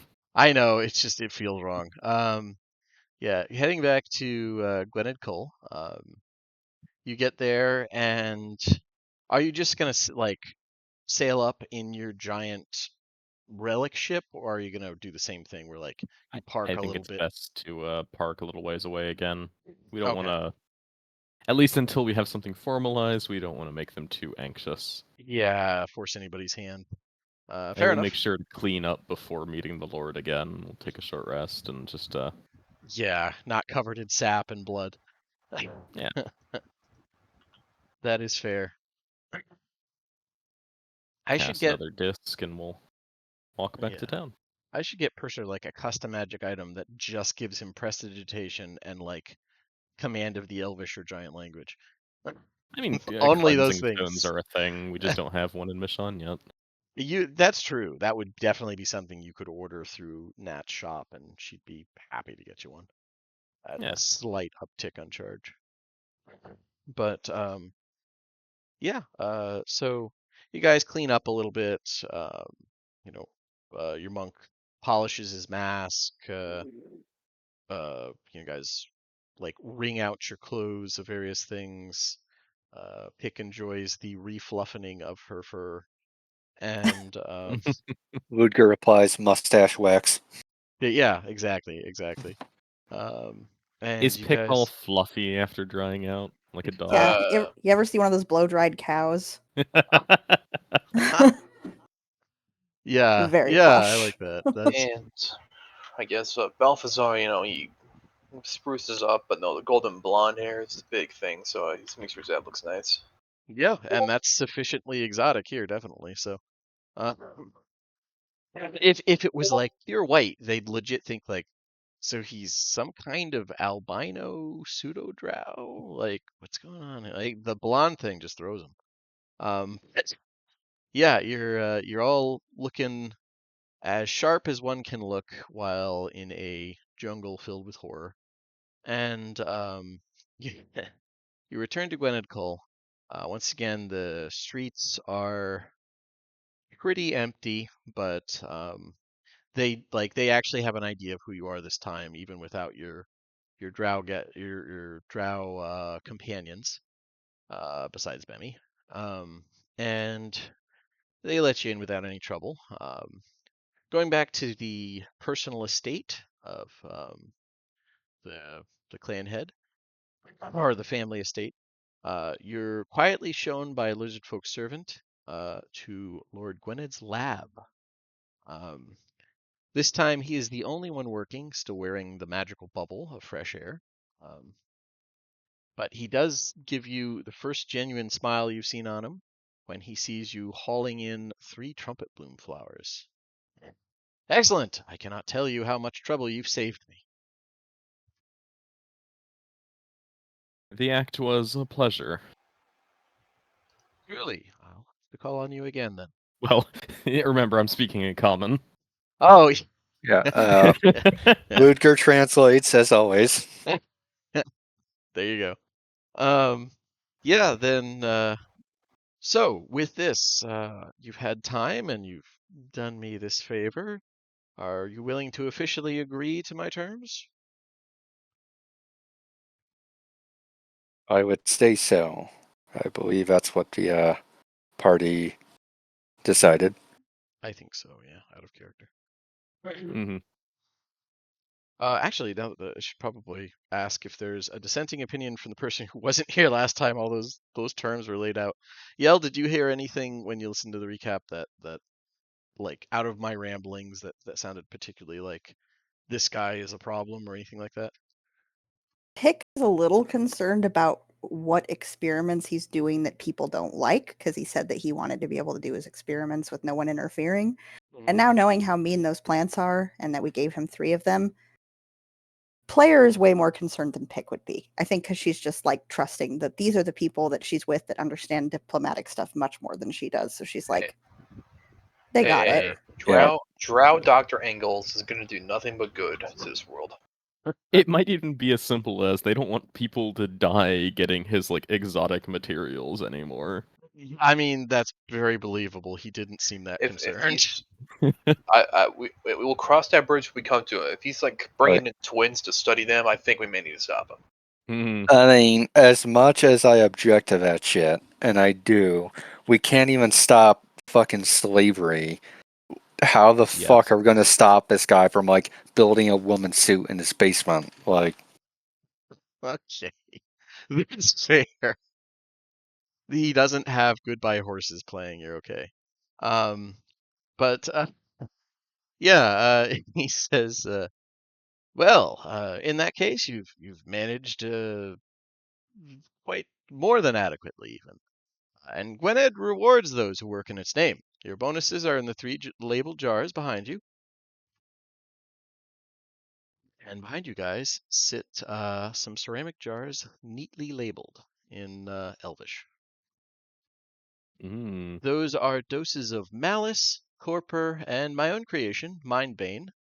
It's a bit simple compared to what I'm working on now, but I'm still proud of what Mindbane did for my clan. Our training methods for slaves, which rely heavily on positive reinforcement for obedience, like additional food, negative reinforcements for defiance, such as withholding things, have always taken much longer than charm spells, but with this we're able to use both to shorten the time for a quality trained slave in less than a year in most cases. This is the most openly enthusiastic you've seen him since you met him. And I will put those potions, poisons, in the inventory. There we go. Okay.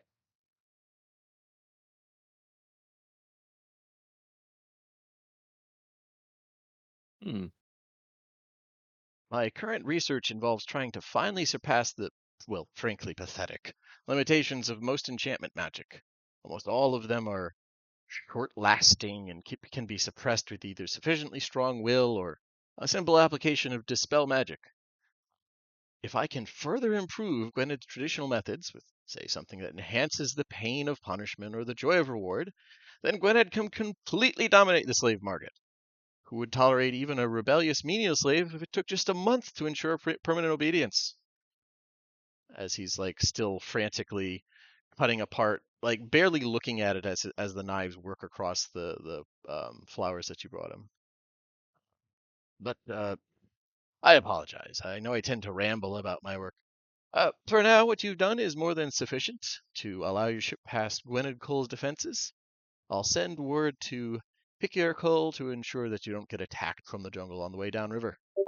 Once I receive word that Rajin Yer Biapo is dead and Biapo clan's fleet is disabled or otherwise unavailable, then I'll officially notify Elam Cusp that my clan is leaving the Verwick Pact. Very good. Oh, and it has occurred to me that given the majority of you somewhat stand out among the Sulatar, so he kind of gestures towards all of you, you might require something to help you blend in. Take the bracelets on the desk there. They'll allow for a simple illusory disguise that should fool most folk. Consider them a gift to the people of Sire? Yes? And Purser will just nod. And he seems to like stop talking to you, just kind of ignoring you, and promptly goes back to mixing. He's done talking with you. He's done paying attention to you. Yep. Picks your telepathy would ask Purser, or say, I do not like him. Is your long-term plan to make him not alive? Maybe not alive, but impotent at the very least. I Good. don't like it any more than you do. Good. Little nods of her head. She doesn't say anything out loud or anything, just good. He will be a fascinating source of magical expertise in the short term, though.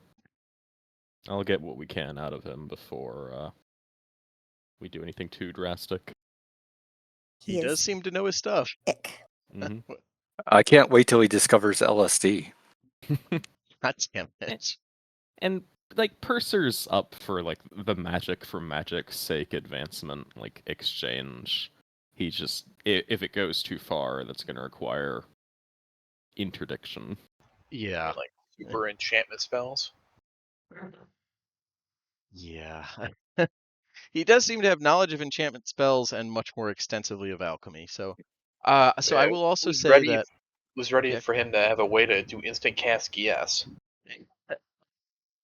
Yeah, I will say that while you're in Gwenedcull, with his, as long as you're not like going down the street, going to the stalls or well, the official storefronts that represent the clan, he would be happy to have his servants pick out stuff for you guys. You're just not like he's not trying to advertise his potential alliance quite yet. But any potion or poison in the monster manual or not monster in the dungeon master's guide or um any expanded pseudo canon stuff is available there if you want to purchase it, like any potion or poison. They Okay. have it. So we don't really have money.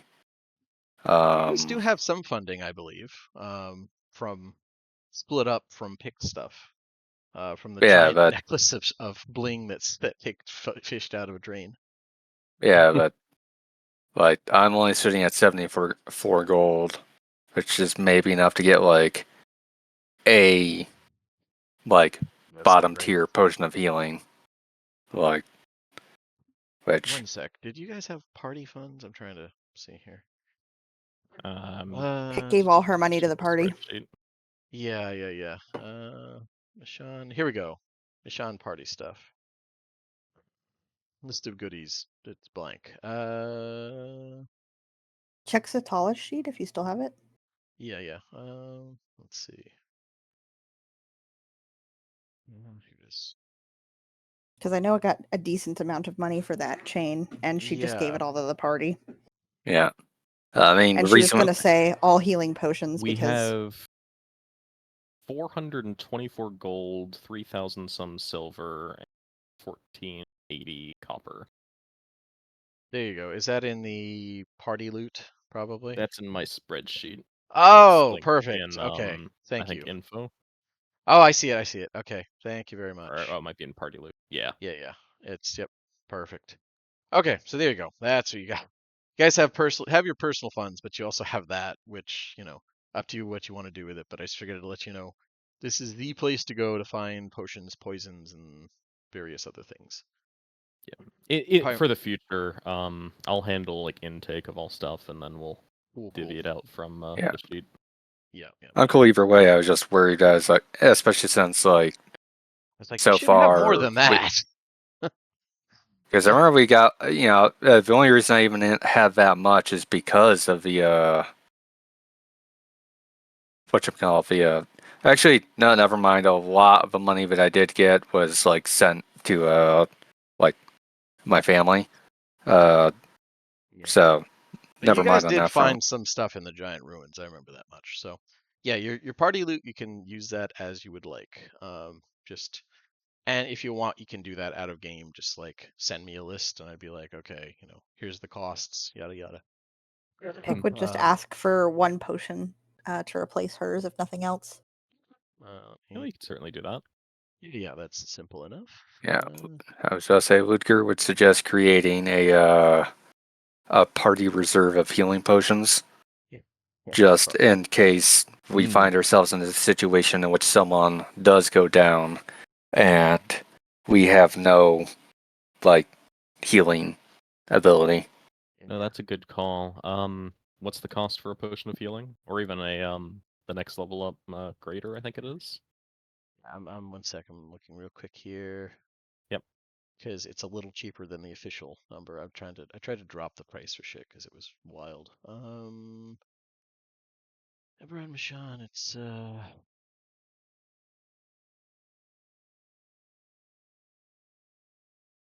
sorry.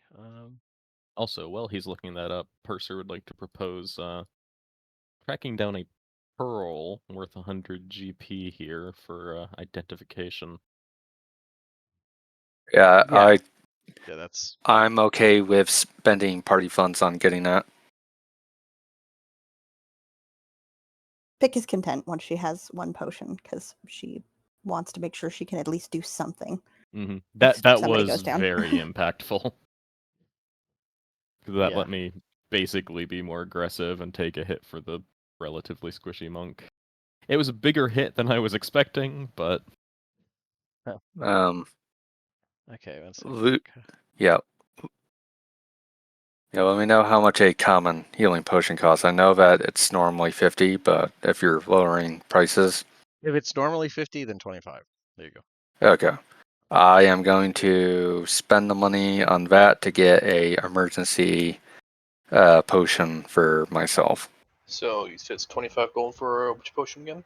For a common healing potion. Yep. All right, I am now broke. what about the greater? Greater is it's between 100 and 125.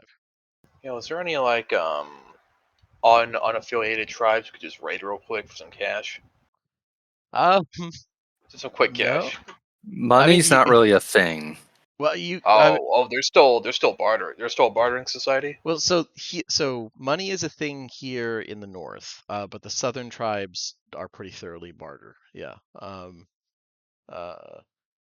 Yeah. you could, if you wanted to do downtime, like if you wanted to rest here, you could do downtime stuff. Until then, I would just say to rely on party funds. I don't think anybody's going to begrudge you for buying potions and shit. Like that's So pretty directly party relevant. I'll say let's buy 8 potions of healing with the party funds. We have them on hand and can divvy them out. Okay. And if you for the greater ones, because there's a slight range, you could give me a persuasion check to kind of to barter it, or you could just take the higher price and say, Yeah, I'm you not. would need to be able to speak Elvish. Right, so that's Yeah. 125 for the higher costs and an extra 25. I don't mind some of them getting distributed to the party, but I would say we should keep an emergency reserve of healing potions specifically in party stuff for a centralized pool. Yeah, we Yeah, can yeah, give that's everyone fair. one each and then have the Then just rest in the have pool. some. Yep, that makes sense. Yeah. Okay. Sounds good. Sounds good. Yeah. So yeah, just 8 basic potions of healing for party funds. I think is enough for now. We can always Okay. get more later. Makes sense. Makes sense. All right. And yeah, everyone go ahead and add one of those to your inventory, and add one to Bemmy's as well, please. Oh yeah. Watch, this is when I find out he's had one. Hey, how are you holding on to us? Benny shrugs mutely. You look at he has a dozen healing potions. I don't think I'd tell you that. I'd be like, I'm not gonna spoil this for him. This is at this point he's planning something. All right. This is Yeah. my healing potion golem. One potion of heal. Philosopher's Stone Golem. Hey, there's the other game, the once a month game. They have a manual of eye golems, which they've never done anything with. It's a very rare magic item. They've just been terrified of it. I think they burned it. They left it in the fucking the house that they torched. That party is weird. Okay. Um. Anyways, my own random bullshit aside, yeah, you guys have some healing potions. It's no issue for them to get this healing potion recipe. Like, as you see them very casually, just like divvy these out. Cursor. I would say you'd know that the recipe here is very different than the one back on Corover, which the most common ingredient back on Corover, in addition to some other exotic plants, at least for coastal ones, is they often use blood from the uh, uh, drake turtles, which are like a relative of dragon turtles. Kind of, kind of think they're a whaling thing set up in the Lazahar Mm. principalities, Yep.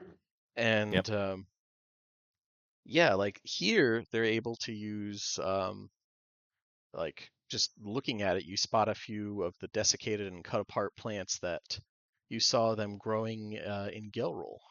So it seems like the local recipe is different.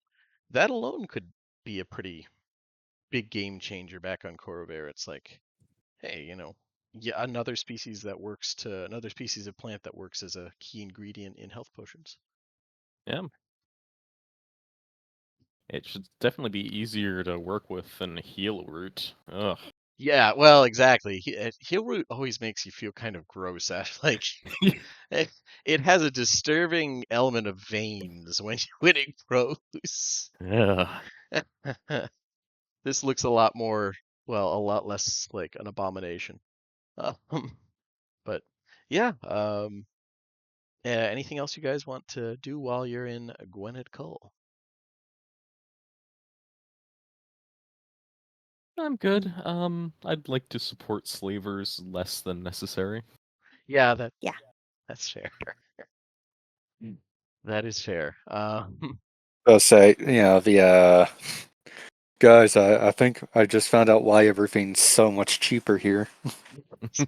No, that isn't. Across Eberron, prices are reduced because it's a high magic. Why This is is it high magic though? because people are cool. I don't know, because the people who wrote Eberron gave a shit. There you go. So, yeah. Do you guys want to rest here? Do you want to go back onto the ship? I Rest want to rest on there. the boat. Okay, yeah, that's fair. Hmm. Yeah, I mean, you're welcome to stay at the in the Gwynedd estate there with that charming fella, but if you don't, I would understand. Let's see here. With sure, yep. But yeah, going back on there, the two clan heads rejoin you. Particularly, Lady Wayrub does not look like she had a great time there. She just shudders and says that she's very glad that she didn't end up engaged to him. He's extremely unpleasant and very dull. And yeah, do you guys want to just like kind of drop anchor here, just in the lake, or do you want to sail downriver a little bit and drop anchor there? What do you want to do? I think I'd prefer to just like we are Yeah, it does badly say, injured and yeah, in need Yeah, we, of resting we, yeah, we that's before probably that should have happens. rested before we even went to the fucking island. The last thing I want to do is, let's go up a river, and suddenly, like, oh boy, 17 more slimes appear. Mhm. get a little credit. I wouldn't use You're slimes fine. again, but yeah, yeah, that's understandable. It's a former giant ship. There's ample space below deck to set up anywhere you'd like to get some much needed rest. Uh, I think Pick's pretty much like. Did Pick take any damage? I think she's fine. Nope. Pick's fine. Stays back. Yeah, she can be your designated watcher of sleeping. Um, and let's see. I think it was about. We'll say by the time all you sail back, yada yada. It was about 6:30 in the evening. So you're able to get a solid night's sleep there. Get up whenever you like, and get a proper long rest once again. Mm. Probably a welcome change. Nothing interrupts you. No slimes, no electric slimes crawl out of the lake to kill you, anything like that.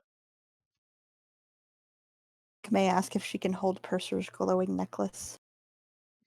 Do you relinquish the Yes, lamp? but I need it back for my prayers in the morning. Okay, I will not take it far. I will just stay here. Are you gonna He, just stay in his room and just stare at it? he kind of Over- reluctantly hands it over, and yeah. She's gonna take it out where they're not sleeping and where she can keep watch, and then she will probably talk to it because it's like a deity. Like she's like in her mind, this is deity. This is how you commune with this kind of. With his god, yeah, you're just trying to... He said his god is flame, like he's wearing it around his neck. That seems a little weird, but uh, that's fair. That very much seems like a communication confusion that would happen between Pick and Purser. Uh, okay, yeah. So while you're sitting there trying to convince this god to open up, it's really not as chatty as it should be. Um, Give me a perception check for the night. We'll just have you're the one doing it. With advantage because Pearl.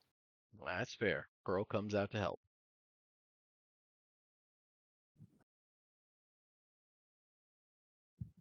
Pick if I could get a perception check.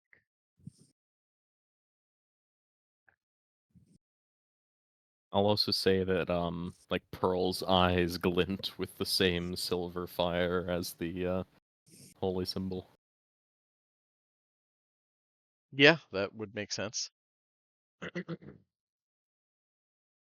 Pick. You with us? Yell. Yell. Hmm. Pick's very quiet. She's really focused on the task at hand. Okay, well, we'll come back to that here.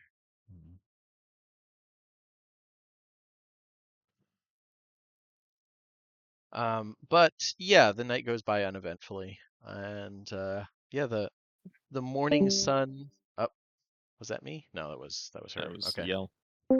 Um, Hello. Howdy. hello. There we go. Once our internet just went on 1 minute to connect my headset. Oh, okay. Ah. Yeah. I was about to Fair. say, it is halfway if we want to do a Yeah, you know break. what? Let's take a 10-minute break, and that gives you a chance to settle internet issues and all that. So, Okay. so I don't know what point I cut off, so sorry. no It was problem, right no as he problem. asked you to make a perception check, I think, because you were Yeah. talking a moment before. Okay. I will do it when When we come our back in computer. 10 minutes. Yeah, you're good. Yeah. Okay.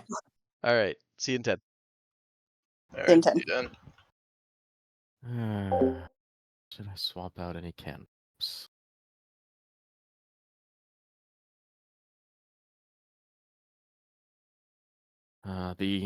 The ever conundrum of the prepared spellcaster. What do I do today?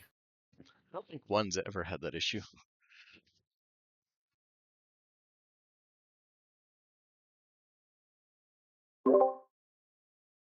I am back.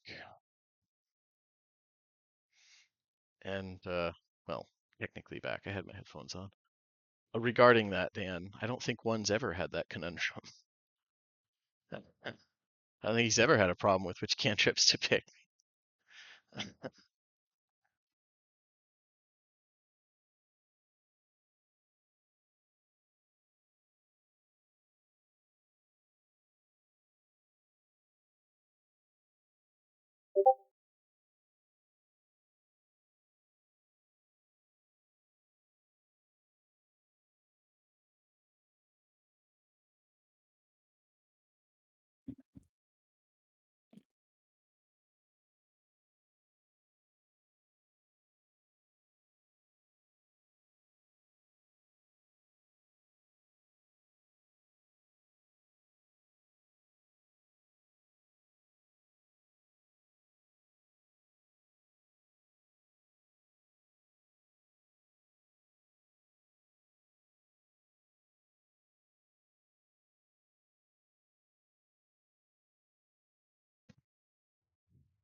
Okay, I think we're back. Yes, I heard that, so I assume you're Hell somewhat yeah. back. Yeah, I don't know when it cut me off before, when she was checking out Purser's necklace. Yeah, it was. I'd literally had just been like, okay, so give me a perception check with advantage because of Pearl, and then you were real quiet, and I said, that doesn't Oh, sound okay. like Yell. Oh, no momento.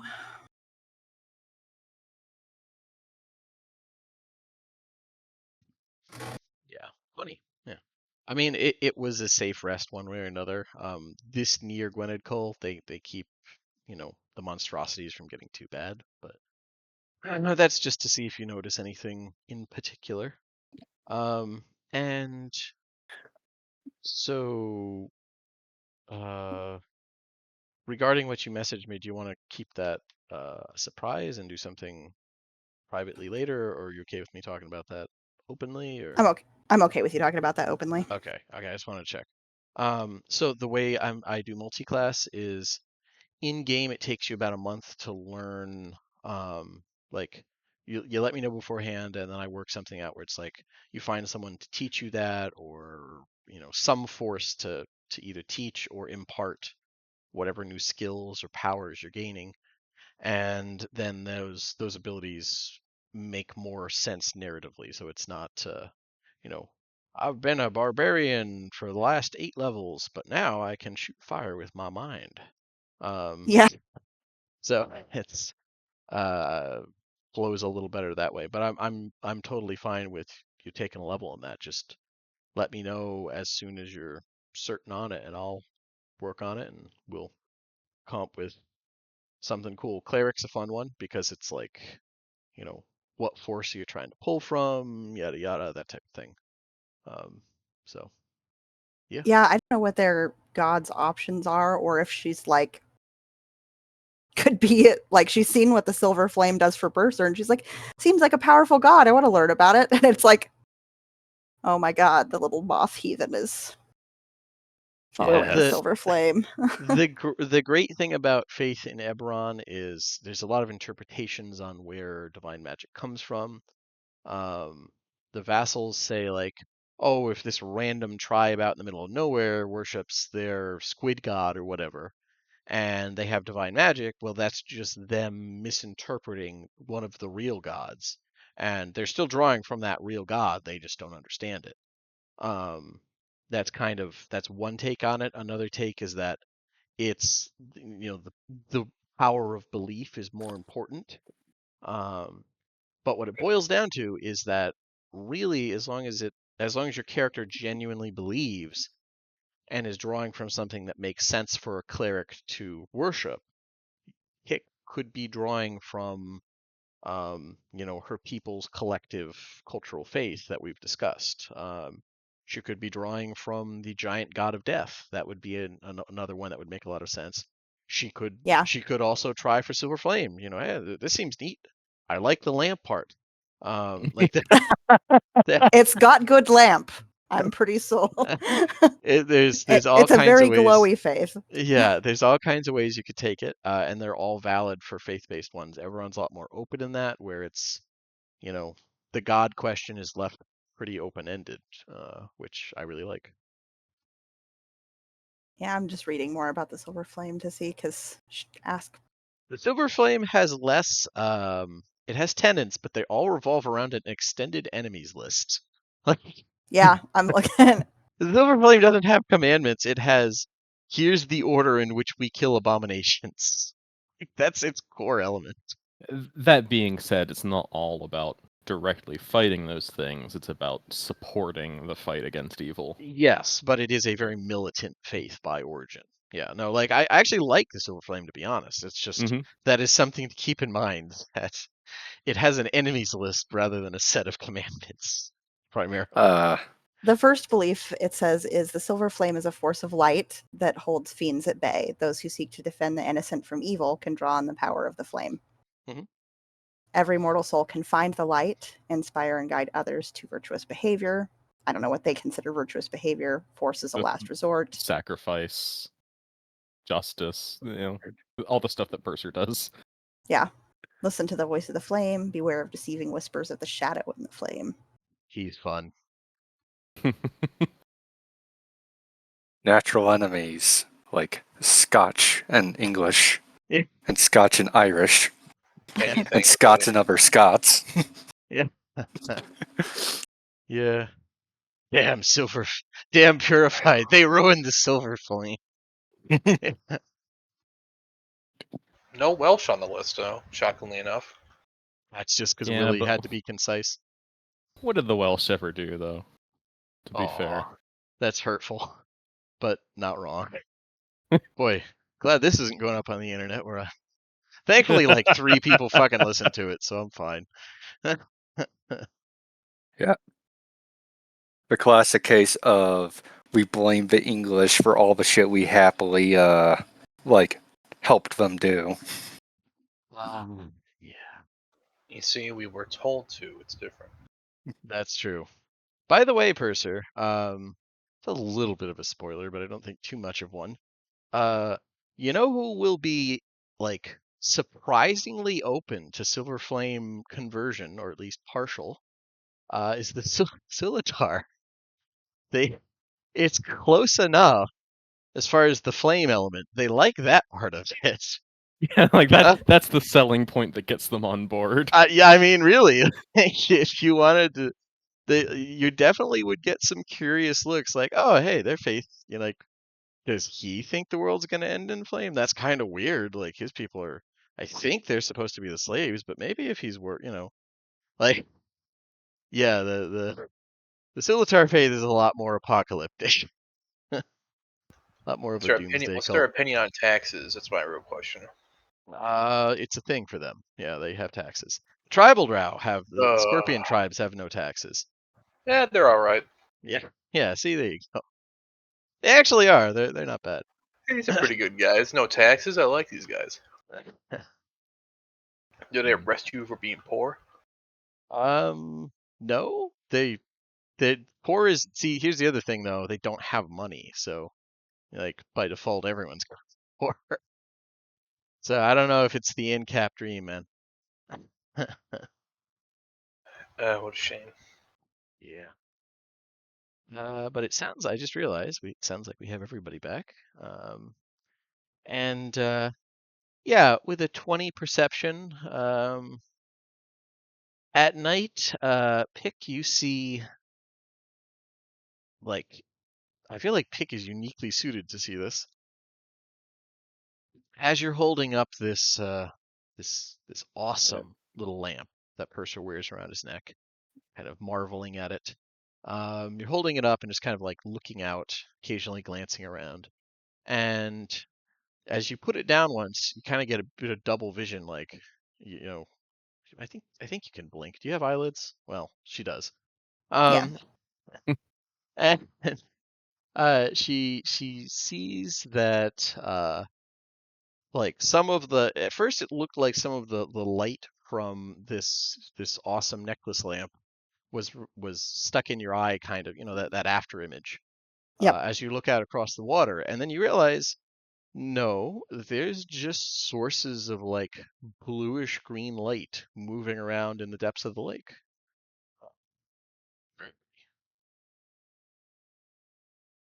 Pick's only weakness, will-o-wisps.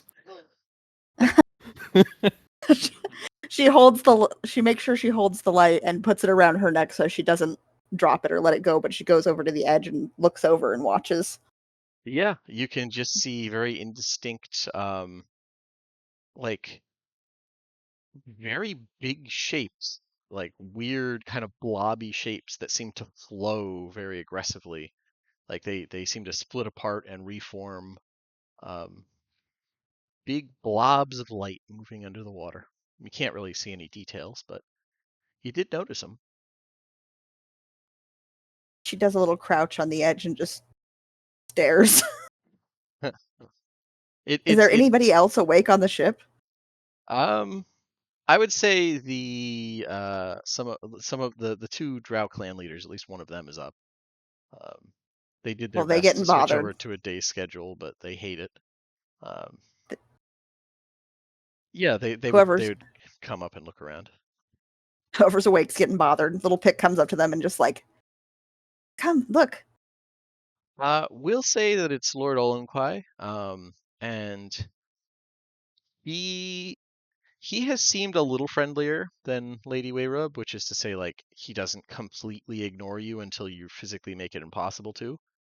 Oh, that's nice. But, um, but yeah, he kind of reluctantly and says, all right, little bug, what is this?" As he sort of follows you, sounding confused. It's like shapes in the water. They glow. Hmm. Creatures, maybe? Yeah, as he like looks out over the water, and he's gonna do a knowledge. He's gonna do a nature check. He's gonna try. He's not. Do it, buddy. Well, he's not a super learned man by nature. Oh, and quiet. There it is. Yeah, he's not proficient. It's the straight in check. Believe in you. He got a 2, so he's Oh, God. not. Yeah, that is odd. But it doesn't seem to be a threat. Don't concern yourself about it, Bug. And yeah, he just sort of like ruffles your antennae and then goes back over to finish his wash. She floofs and then just looks back down at it and stays perched where she is, watches him go back to his thing, just goes, thanks for look. Yeah, and the rest of the night goes by without incident. Yeah, between the glowing necklace and occasionally she's seen Purser do prayers, so she might like talk to it like it's a walkie-talkie. Mm-hmm. Whoever it is she on the may other side is really rude. They haven't answered all night. That's okay. She occasionally just babbles about the glowing things in the water, watches them occasionally, gets up, flits around, looks, and then comes back and rests until the rest of the party wakes up, but just entertains herself with such things. She's like, Yeah, this is a boring walkie-talkie, and the things in the water are more interesting. Yeah. If only they weren't in the water. Yep. Yeah, sure. You're able to stave off boredom for the night, and you're not sure how you're like. Maybe that's why all these people live so crazy long, is they waste so much time sleeping or trancing or whatever. But They just yeah, lay there forever doing nothing. it's awful. But yeah, you're able to eventually flutter over, and like as the first rays of the horizon starts to slowly gain that glow that happens before the first rays of the sun break across it, you can go back down and return the almighty lamp to Purser. Are you going to just like sneak in and quietly leave it in his room? Or are you going to like wake him up and then give it to him and then ask him about the lights? She's going to squat down next to wherever he was sleeping and stare at him until he wakes up. Oh, okay. That's optimal. I mean, that is interesting. You get to watch some dreams for a bit. Yep, because I mean that's the you fun have an part. excuse to do it this time. Yeah, like it works out. He's the one that's fun to watch while he sleeps. Okay, so Purser, that's what you wake up to, is 2 enormous moth eyes. I mean, It's not ordinarily, new. a year ago he would have been surprised. Yeah, that's true. He's gotten used to it. Um, Good morning, is it, Pick? It is morning. She hands him his light back. Thank you. And he like tucks it into his shirt and starts his preparations. He like prays while he prepares his spells for the day. and it just occurred to me, do half-elves sleep or trance? They sleep. Ah, okay. Well then, pick the new person who goes around and like hits things with his like fleshy little hands. Yeah. He also dreams. Ooh, What do I he dream gets of? stared at tomorrow. That's up to you, man. But like she can perceive dreams physically, or not. Well, not physically, but she can see them basically. That's just a Thry Queen thing. So, or at least in Eberron. So, Yeah, she's very fascinating. So she'll just like creep in and occasionally watch people sleep who dream. It was kind of a running gag that before you joined, like the only person in the party who actually slept and dreamed was Purser. So now that she has two options. Yeah, it's like a Kalistar, a zombie, Yep. and me. Yeah, yeah. An elf. Yeah. But so yeah, the day the sun rises. Once again, the lake is very picturesque. There's no more glowing things in the water pick, but there's lots of beautiful flowers all along the edges of it. A lot of the fish that you see darting around are brightly colored. It's just She would a nice morning scene. tell Purser, and while he, well, unless he was saying his prayers out loud, in which case she would not interrupt him because she's not a butthole. Oh yeah, he does it out loud, and Okay. he does some like math and says some prayers and scribbles in his spell book, and You've yeah, seen him do it before, yeah. Yep. Mhm. She's like, she watches it until she gets bored and then goes and seeks breakfast because she'll tell him about it later. Yeah, that's fair. Ooh, she'll go check and see if the monk is sleeping because if she can get a few minutes of watching that, that's cool too. Okay, that's fair. Yeah, the monk is sleeping. Yep, she settles down, folds her little legs, and Okay. stares. So that'll be a fun new experience for um, for our monk. Will be I will eventually get names. Balthazar? Balthazar, yeah, there we go. Yeah. For Balthazar, you you wake up to the child-sized moth person staring at you incredibly intently in your room. I don't know if you locked the door or not. I feel like she could get in regardless. I did not. Yeah. He's just sleeping. Neat. But yeah, the sun rises. It's a new day, and after feeding yourselves and getting accustomed to the somewhat damp lake air, you're able to continue on towards the river. Unless there's anything else you guys want to do here. Go and open up a hot springs resort or something on the islands. Screw Mishann, DM. This is what we're doing. Time to open a bathhouse. Bathhouse simulator, go! Purser's kind of been looking forward to blowing up some boats. Yeah, there's an option. This one doesn't blow up very well, but who knows? I'm sure I could manage. It'd be oh yeah, with enough effort. But yeah, as the Riptider kind of powers up and moves smoothly across the water, um, you go past Gwynedd Cull and past a fortified naval base built on the southeastern shore of the Clanhold. It overlooks the beginning of the Pimbem River and is clearly meant to act as a deterrent against any hostile vessels approaching along the river. So they do have something to kind of take care of, or at least dissuade hostile vessels. Just something to keep in mind. Uh, the speed of the ship and the thickness of the jungle ensure that you quickly lose sight of the clan hold, although you do see the occasional small fishing village built into high points of the riverbank as you guys are flying along this river pretty quickly. Oh, what is? Oh yeah. Yeah, they all actually have a surprising number of farms around them, or at least farmland, largely plantations filled with fields of uh, Milo, a type of sorghum, and the occasional olive grove.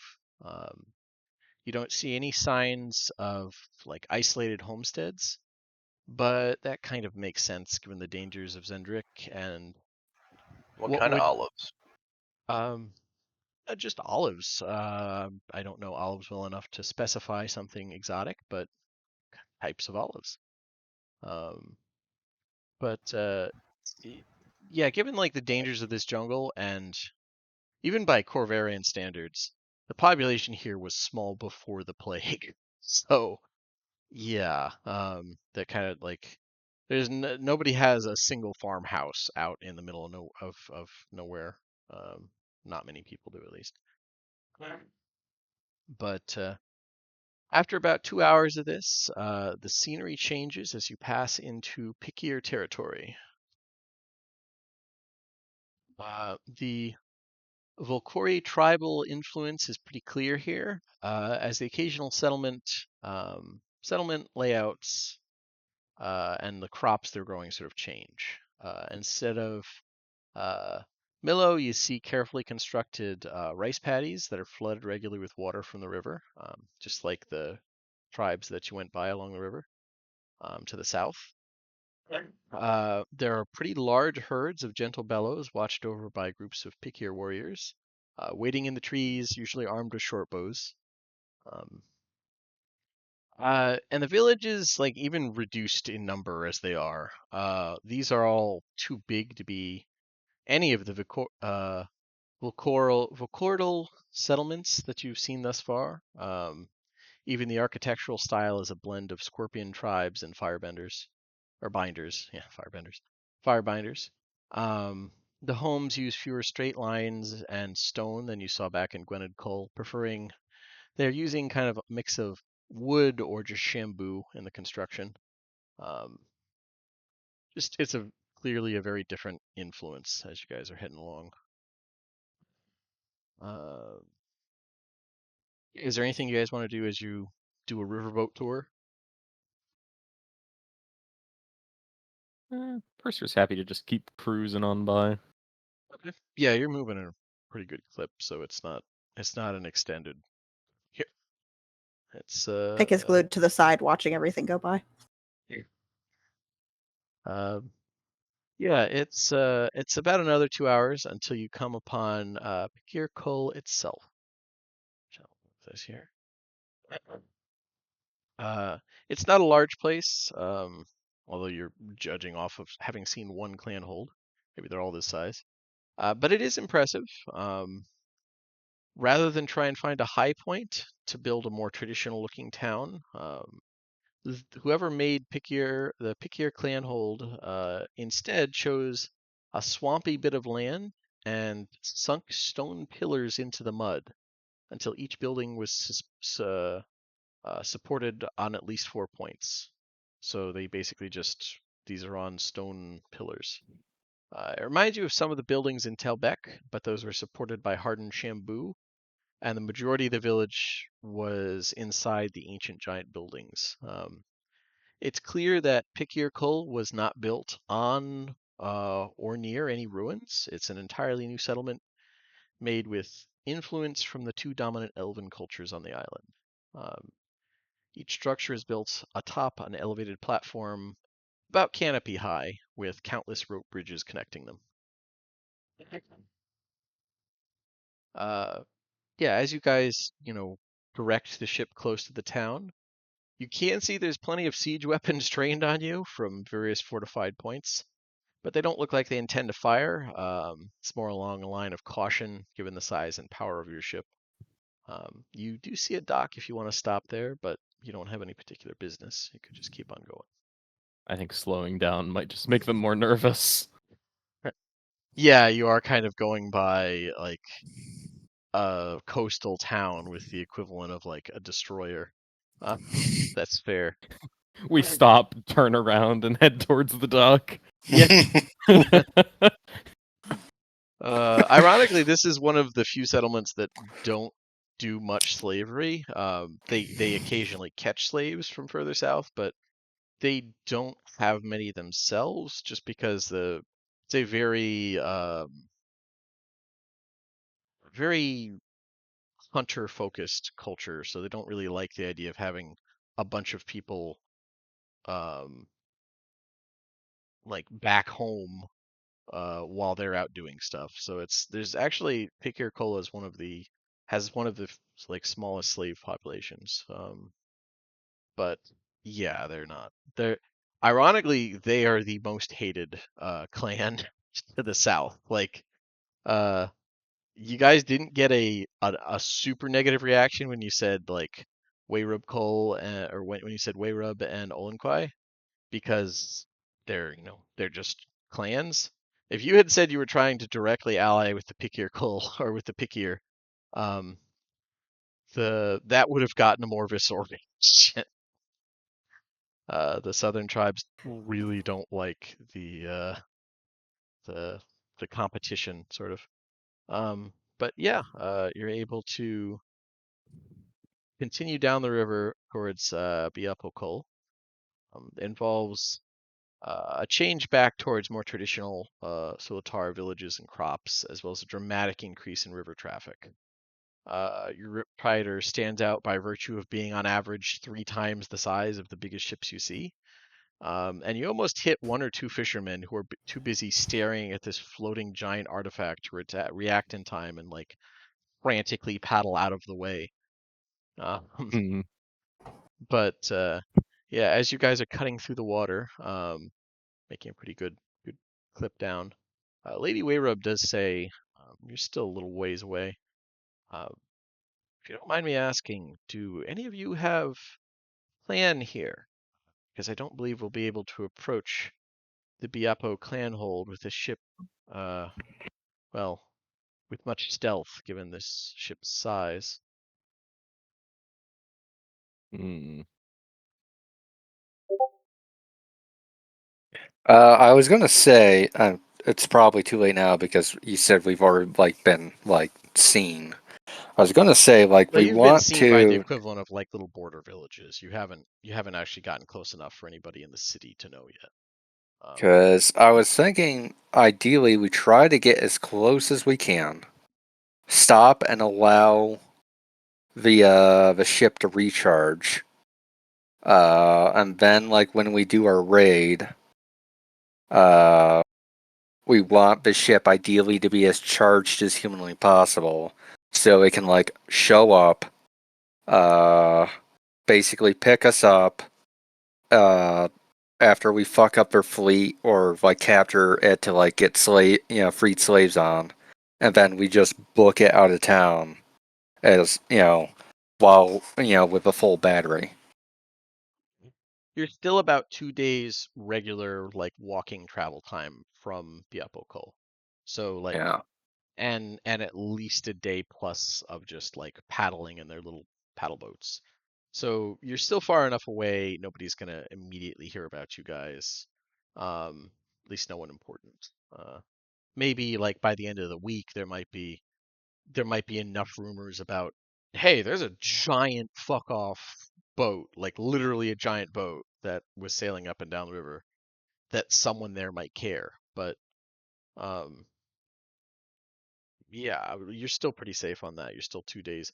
You could get to here and you'd still be a day's travel, I believe, from it, like if you wanted to.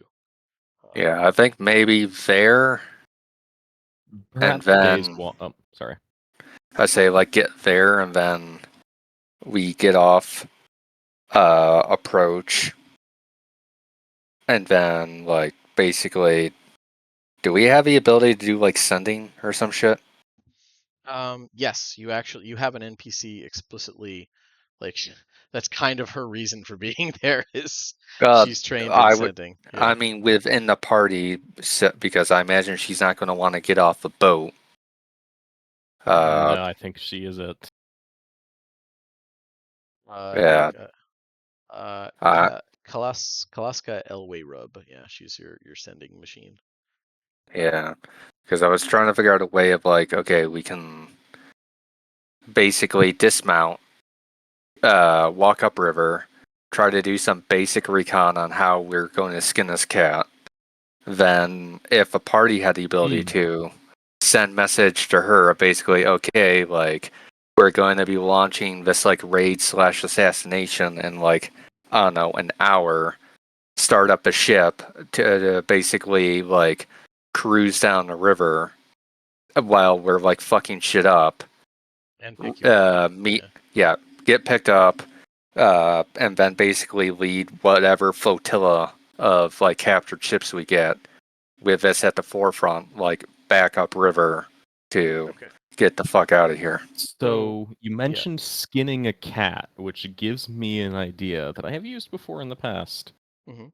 We could leave Pearl with the ship and the Mhm. pilot, Mhm. and I could summon a new familiar as the signal to begin. Yeah, or you could use your horse trick where you steed or That whatever, find steed. Do that. that requires a pretty big spell slot. Okay, no, I was just saying, like, I remember you used that before for some shenanigans. I just figured. Well, But that was just to bring the horse to me, no kind of like signaling or anything. okay, gotcha. All right. Yeah, you have that. You can like when the familiar vanishes, that's hey, go downriver, that type of thing. That's a good way to do it. And it's a free one. So as you were like, we'll say you were discussing the rough outlines of some of this in character. I have no, you know. Mm-hmm. But if you do, Lord Olenquai does actually smile for once and brings over a leather tube, opening it, sliding out an ornately decorated piece of like kind of blackish parchment with a fine map engraved in it, and says, "I was hoping we'd try for a more direct approach with the merchant scum. I took the liberty of getting a map of Viepokol. And yeah, let me give you guys a map of the city." Beautiful. Definitely open for a direct approach if we have intelligence. It's gonna load, but Oh, bless my heart, the slave pens are right next to the docks. Oh yeah, they're right there. remember, this is primarily a trade thing. Like they don't want them too far in case there's issues. Mm-hmm. Like Yeah, they come right off the boat, bam, right there. they usually. Cathedral of the New World. Yep. Yep. This is the ritzy part of town. So just like I would say Lady Wayrobe would know this better than her companion. Like he got the map, but she's from a clan that specializes in knowledge, and she's been around. Um, she would tell you that Biepo Kull is one of, arguably the, one of, if not the biggest clan hold. Still doesn't mean much. It's still not really a city, but it was close to 10,000 people at its peak. Um, the the northern part of town is sort of the oldest. And although there was no intact buildings, it is built on what was originally a giant port. So like the original framework still there. The streets are still giant built. The hill, the southern part, is where the Biapo like personal estates are. So like everybody who's part of the clan has the last name Biapo, but then there's the people who are actually like of the clan via blood, and that's where Biapo Manor, and just this is where the upper class lives basically, and to the south. To the north is middle and working class and slaves. And yeah, that's a quick rundown. Any particular locations she can give you a little bit of information about, although not encyclopedic. She's just been through here. I would ask if there is additional slave quarters in the Burning Champion Arena. So there, if you zoom in, these two almost barn-like buildings, those are where they keep gladiatorial contenders, just gladiators, I guess. Um, so yeah, there are some there. Usually not a ton because they don't want a ton of arms, like armed slaves who know how to fight next to each other. But yeah, that's there are some there. There are Er, some in most houses. Like in most homes have, at least in middle and upper classes, have a slave. We're Um, never going to get them all, yeah, as but much as as far Mercer as like hates to say it. large numbers in one place, the slave pens are where they store a lot of them. The auction house usually has, a fair number coming and going. Um, yeah, so What kind of defenses can we expect along the river? Are there any like emplacements that would stop the ship in its tracks or anything like that? so there's the occasional chain and things like that, but they weren't allowed to set up a lot because technically they're a lesser clan. Mm-hmm. Gwynedd is the greater clan, so them putting a lot of fortifications along could easily be interpreted as they're fortifying against someone who has seniority on them. And it And would take a lot to stop a Riptider. yeah, that too. So there isn't a lot of fortification along that. There is some pretty serious artillery stuff set up on the tip here and here. But yeah, most of the fortification is they haven't really had to contend with a lot of attackers What coming from the water. what So kind of artillery? Elemental bound weapons? elemental bound weapons, and yeah, they would following the tradition, it would be largely like elemental bound cannons and shit like that.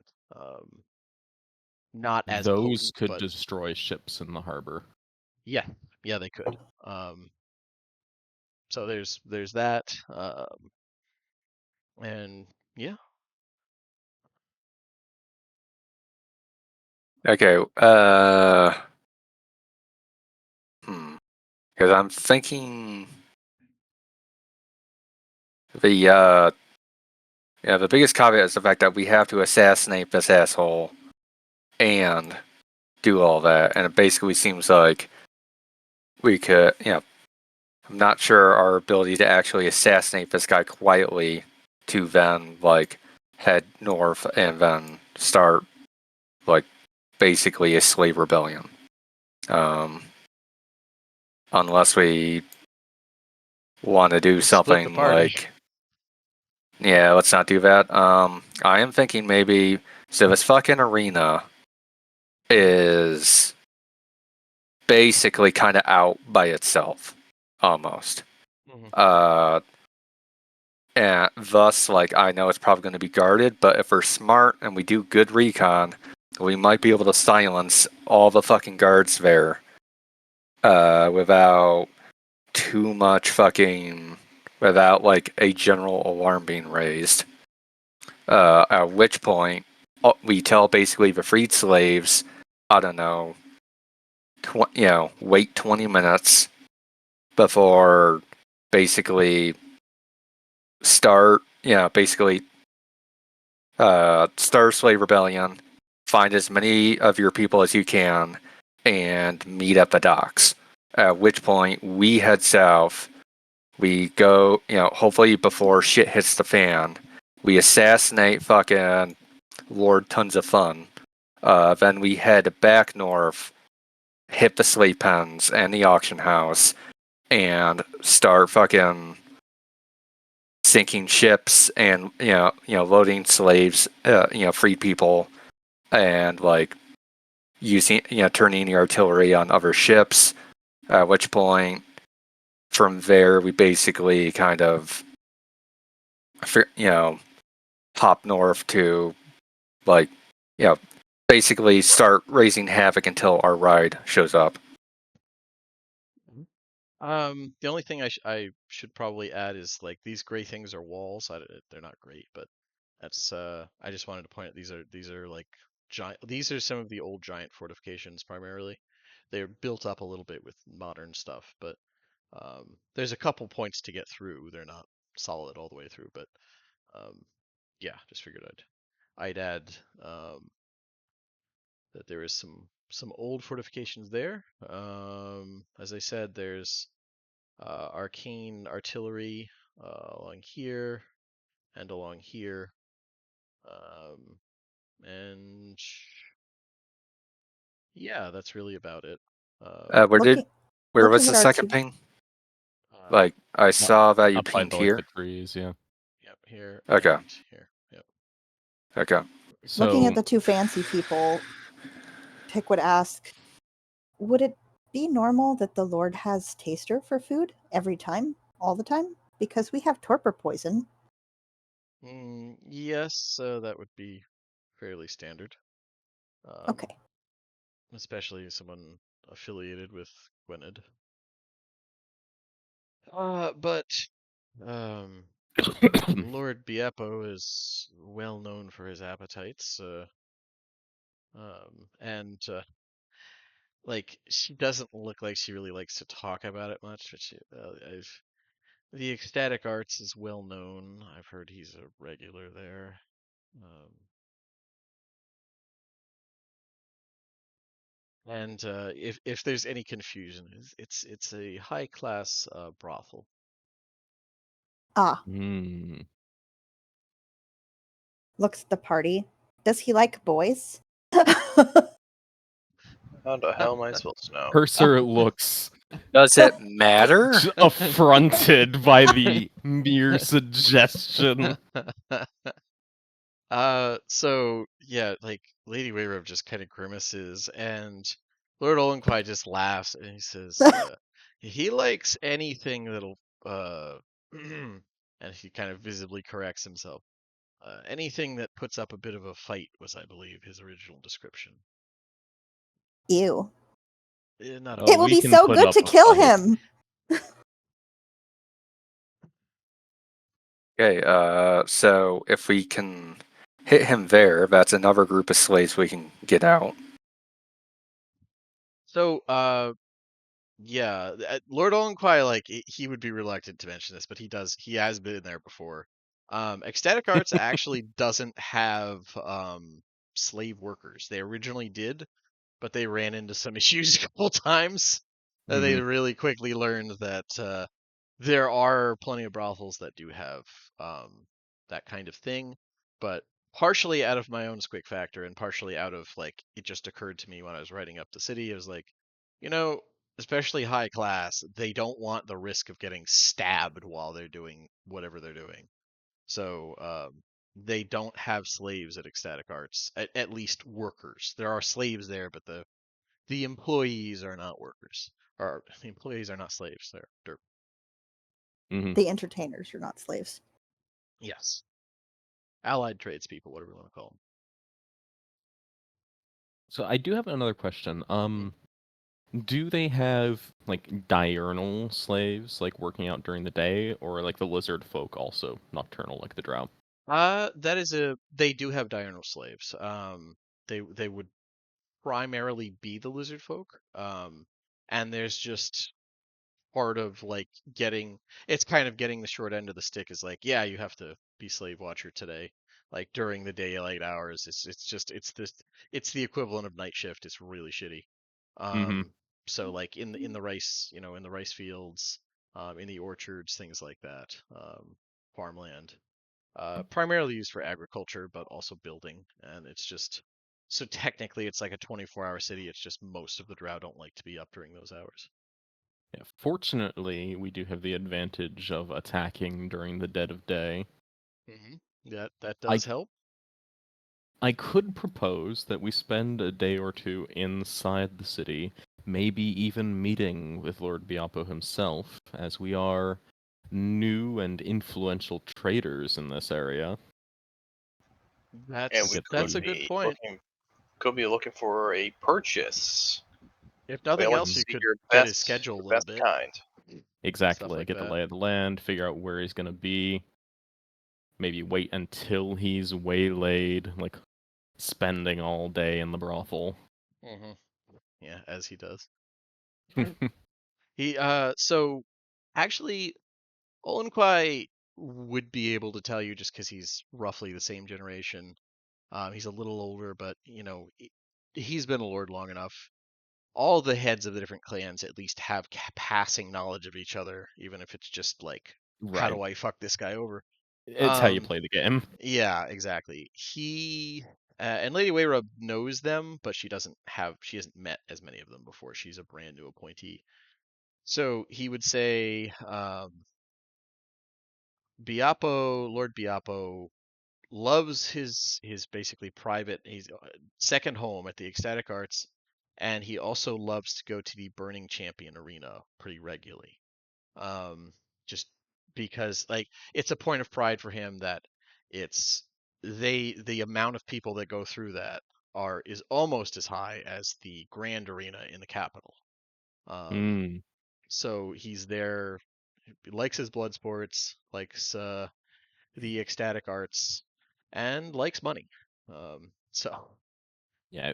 Unfortunately, I think the arena is where he's likely to be best guarded. yeah, that's fair, but just all information that you could get from the people with you now, I figured I'd give you. Hmm.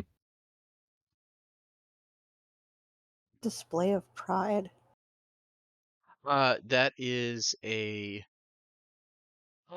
it's a mix of like fairgrounds and what would the term be? Fairgrounds Training and kind ground, of, yeah, it would not necessarily training grounds, but mustering grounds, just to Yeah, mustering play the parade. music. grounds. Yeah, Right? Yeah, parade parade ground. grounds. Parade. Thank you. Yeah. I was brain farting. Yeah, parade grounds slash fairgrounds. It's where the different nobles go there and show off. Oh, so and so has mastered this already. He's really, he's complete. He's a shoe-in for the next official qualification for clan warrior, that type of thing. Mm-hmm. It's often made into like a big event among the nobility, is like, how Now, are you showing at the display of pride this year, that type of thing. our job is just to kill this guy, right, and get the slaves out. Is that anything else? Well, it's to Disable fuck up their the fleet. Yeah. fleet. The fleet and kill Yeah. him. The slaves thing is you guys self-appointed that, but it's understandable why. Definitely will fuck up their economy.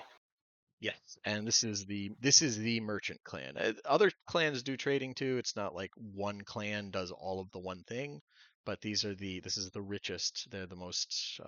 They're just kind of the main traders. Well, we're gonna first have to get the ward out, so we keep it down low enough that there is gonna be enough the slaves to get ready to run. That's why I was thinking, like, when we actually do this shit, we start with the Burning Champion Arena in, like, the middle of the day when it's, like, basically nighttime for them, or their equivalent. Do that and tell, like, the slaves that we free, like, wait an hour, then start, like, wait an hour so we can kill that fat fuck, and then, like, start, like, freeing your people, and meet at the docks. That basically gives us enough time that, even if they do find out, they can't fuck it. There isn't. They can't really, like, take countermeasures, because if we spread people in the, if we spread information and even one person alerts their masters, which it does happen, that basically fucks up the entire plan. Whereas if, we can't get everybody out, but with, as much as I want to get as many people out as possible, it's more important that we kill this guy and, like, fuck up her fleet. As much as I want to get as many people out as possible, that's just a bonus. Right. I get you. I get what you're saying. Okay. So right now I'm hearing, as far as like planning would be, let me go back to the uh the island map.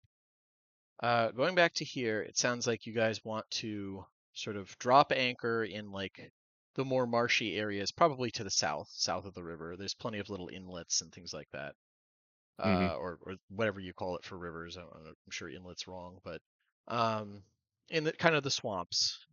Drop anchor somewhere off the flow of the river, so it's not super visible, and then excuse me, and then go basically by foot, travel for a day until you get to Biapokol, um, and gather some intel and do your thing. And then once you decide to go ahead with the plan, the ship can be there in like an hour and a half, once you send the signal. Am I hearing that right? Yes, I think Okay. Yeah, that's the good plan. sounds about right. Okay. Um, Fair enough. Um, yeah, so and you guys, do you want to take your do you want to take the two clan heads with you, or do you want to leave them there? I was Um, actually going to mention that. I think we should leave them at the ship, okay. so that we go into Biampo without any attachments, basically. So Yeah. we're Yeah. we're going in fresh. Maybe Biampo thinks he'll be able to swindle us. Hmm. Anything we can do to lower his guard. We don't want to come in with native informants. Yeah. That's fair. And you have three. They're amulets, but they're basically hats of disguises. You have 3 hats of disguises as a gift to the people of Sire from Lord Gwynedd. So you have that if you I- want to disguise yourselves. I actually think using that on Bemi might be the best idea. Because Okay. if we're going for we're new foreigners, we're here to make a deal. We don't want him to be a drow, especially such a strange one.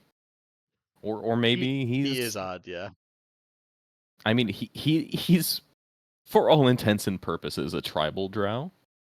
So maybe he is our native guide. You could do that. Yeah, you could play that however you want. That is a regular. That's part of why the southern tribes hate the clans along the rivers so aggressively. Is because before the plague, there were a lot of tribes that did work with them because it's easy to get very nice things if you if you kind of work with the northerners. Mm-hmm. Like the plague thinned the numbers out that tribes that were that hated See, kind of got I wiped say we out. But spend a day or two in the city, get the lay of the land, see if we can get Beopel to lower his guard, and just go hard in. okay, yeah, that's definitely viable. And I will point out that like Lord Gwynedd, was that me? Hello?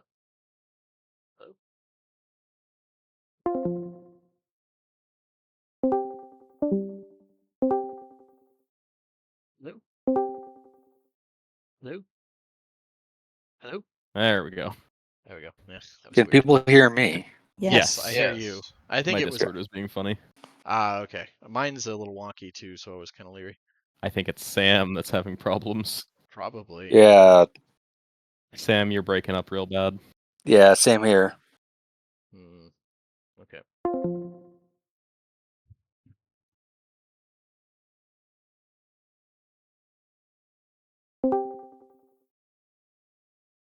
Okay. Can you guys hear me at all? Nah. All right. We So can one Yes. second. hear No, you, but yes. you're still breaking up. Yeah. Okay. So I am going to I call was it for clear. this week. We're pretty close, anyways. Um, I'll type this out because I have no idea how much you're hearing. Going to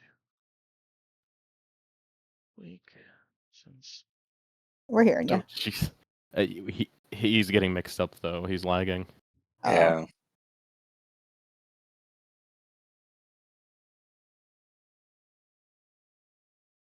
Sounds like he's planning on calling it for this week. That's what I heard as well. He might be typing it out just to make sure. Yeah. Yeah, he's typing in general.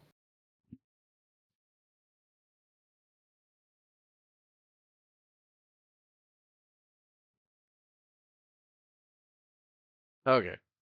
That was a good Sounds session good. though. Good session. Thank you for game. Yep. Yeah. Thanks for coming. Next session should be a lot of fun as we get to kill an evil piece of shit and then start a slave rebellion. That's always fun. Yeah. Yeah. All right. Thanks for Always coming, good. guys, and I will talk to you next week.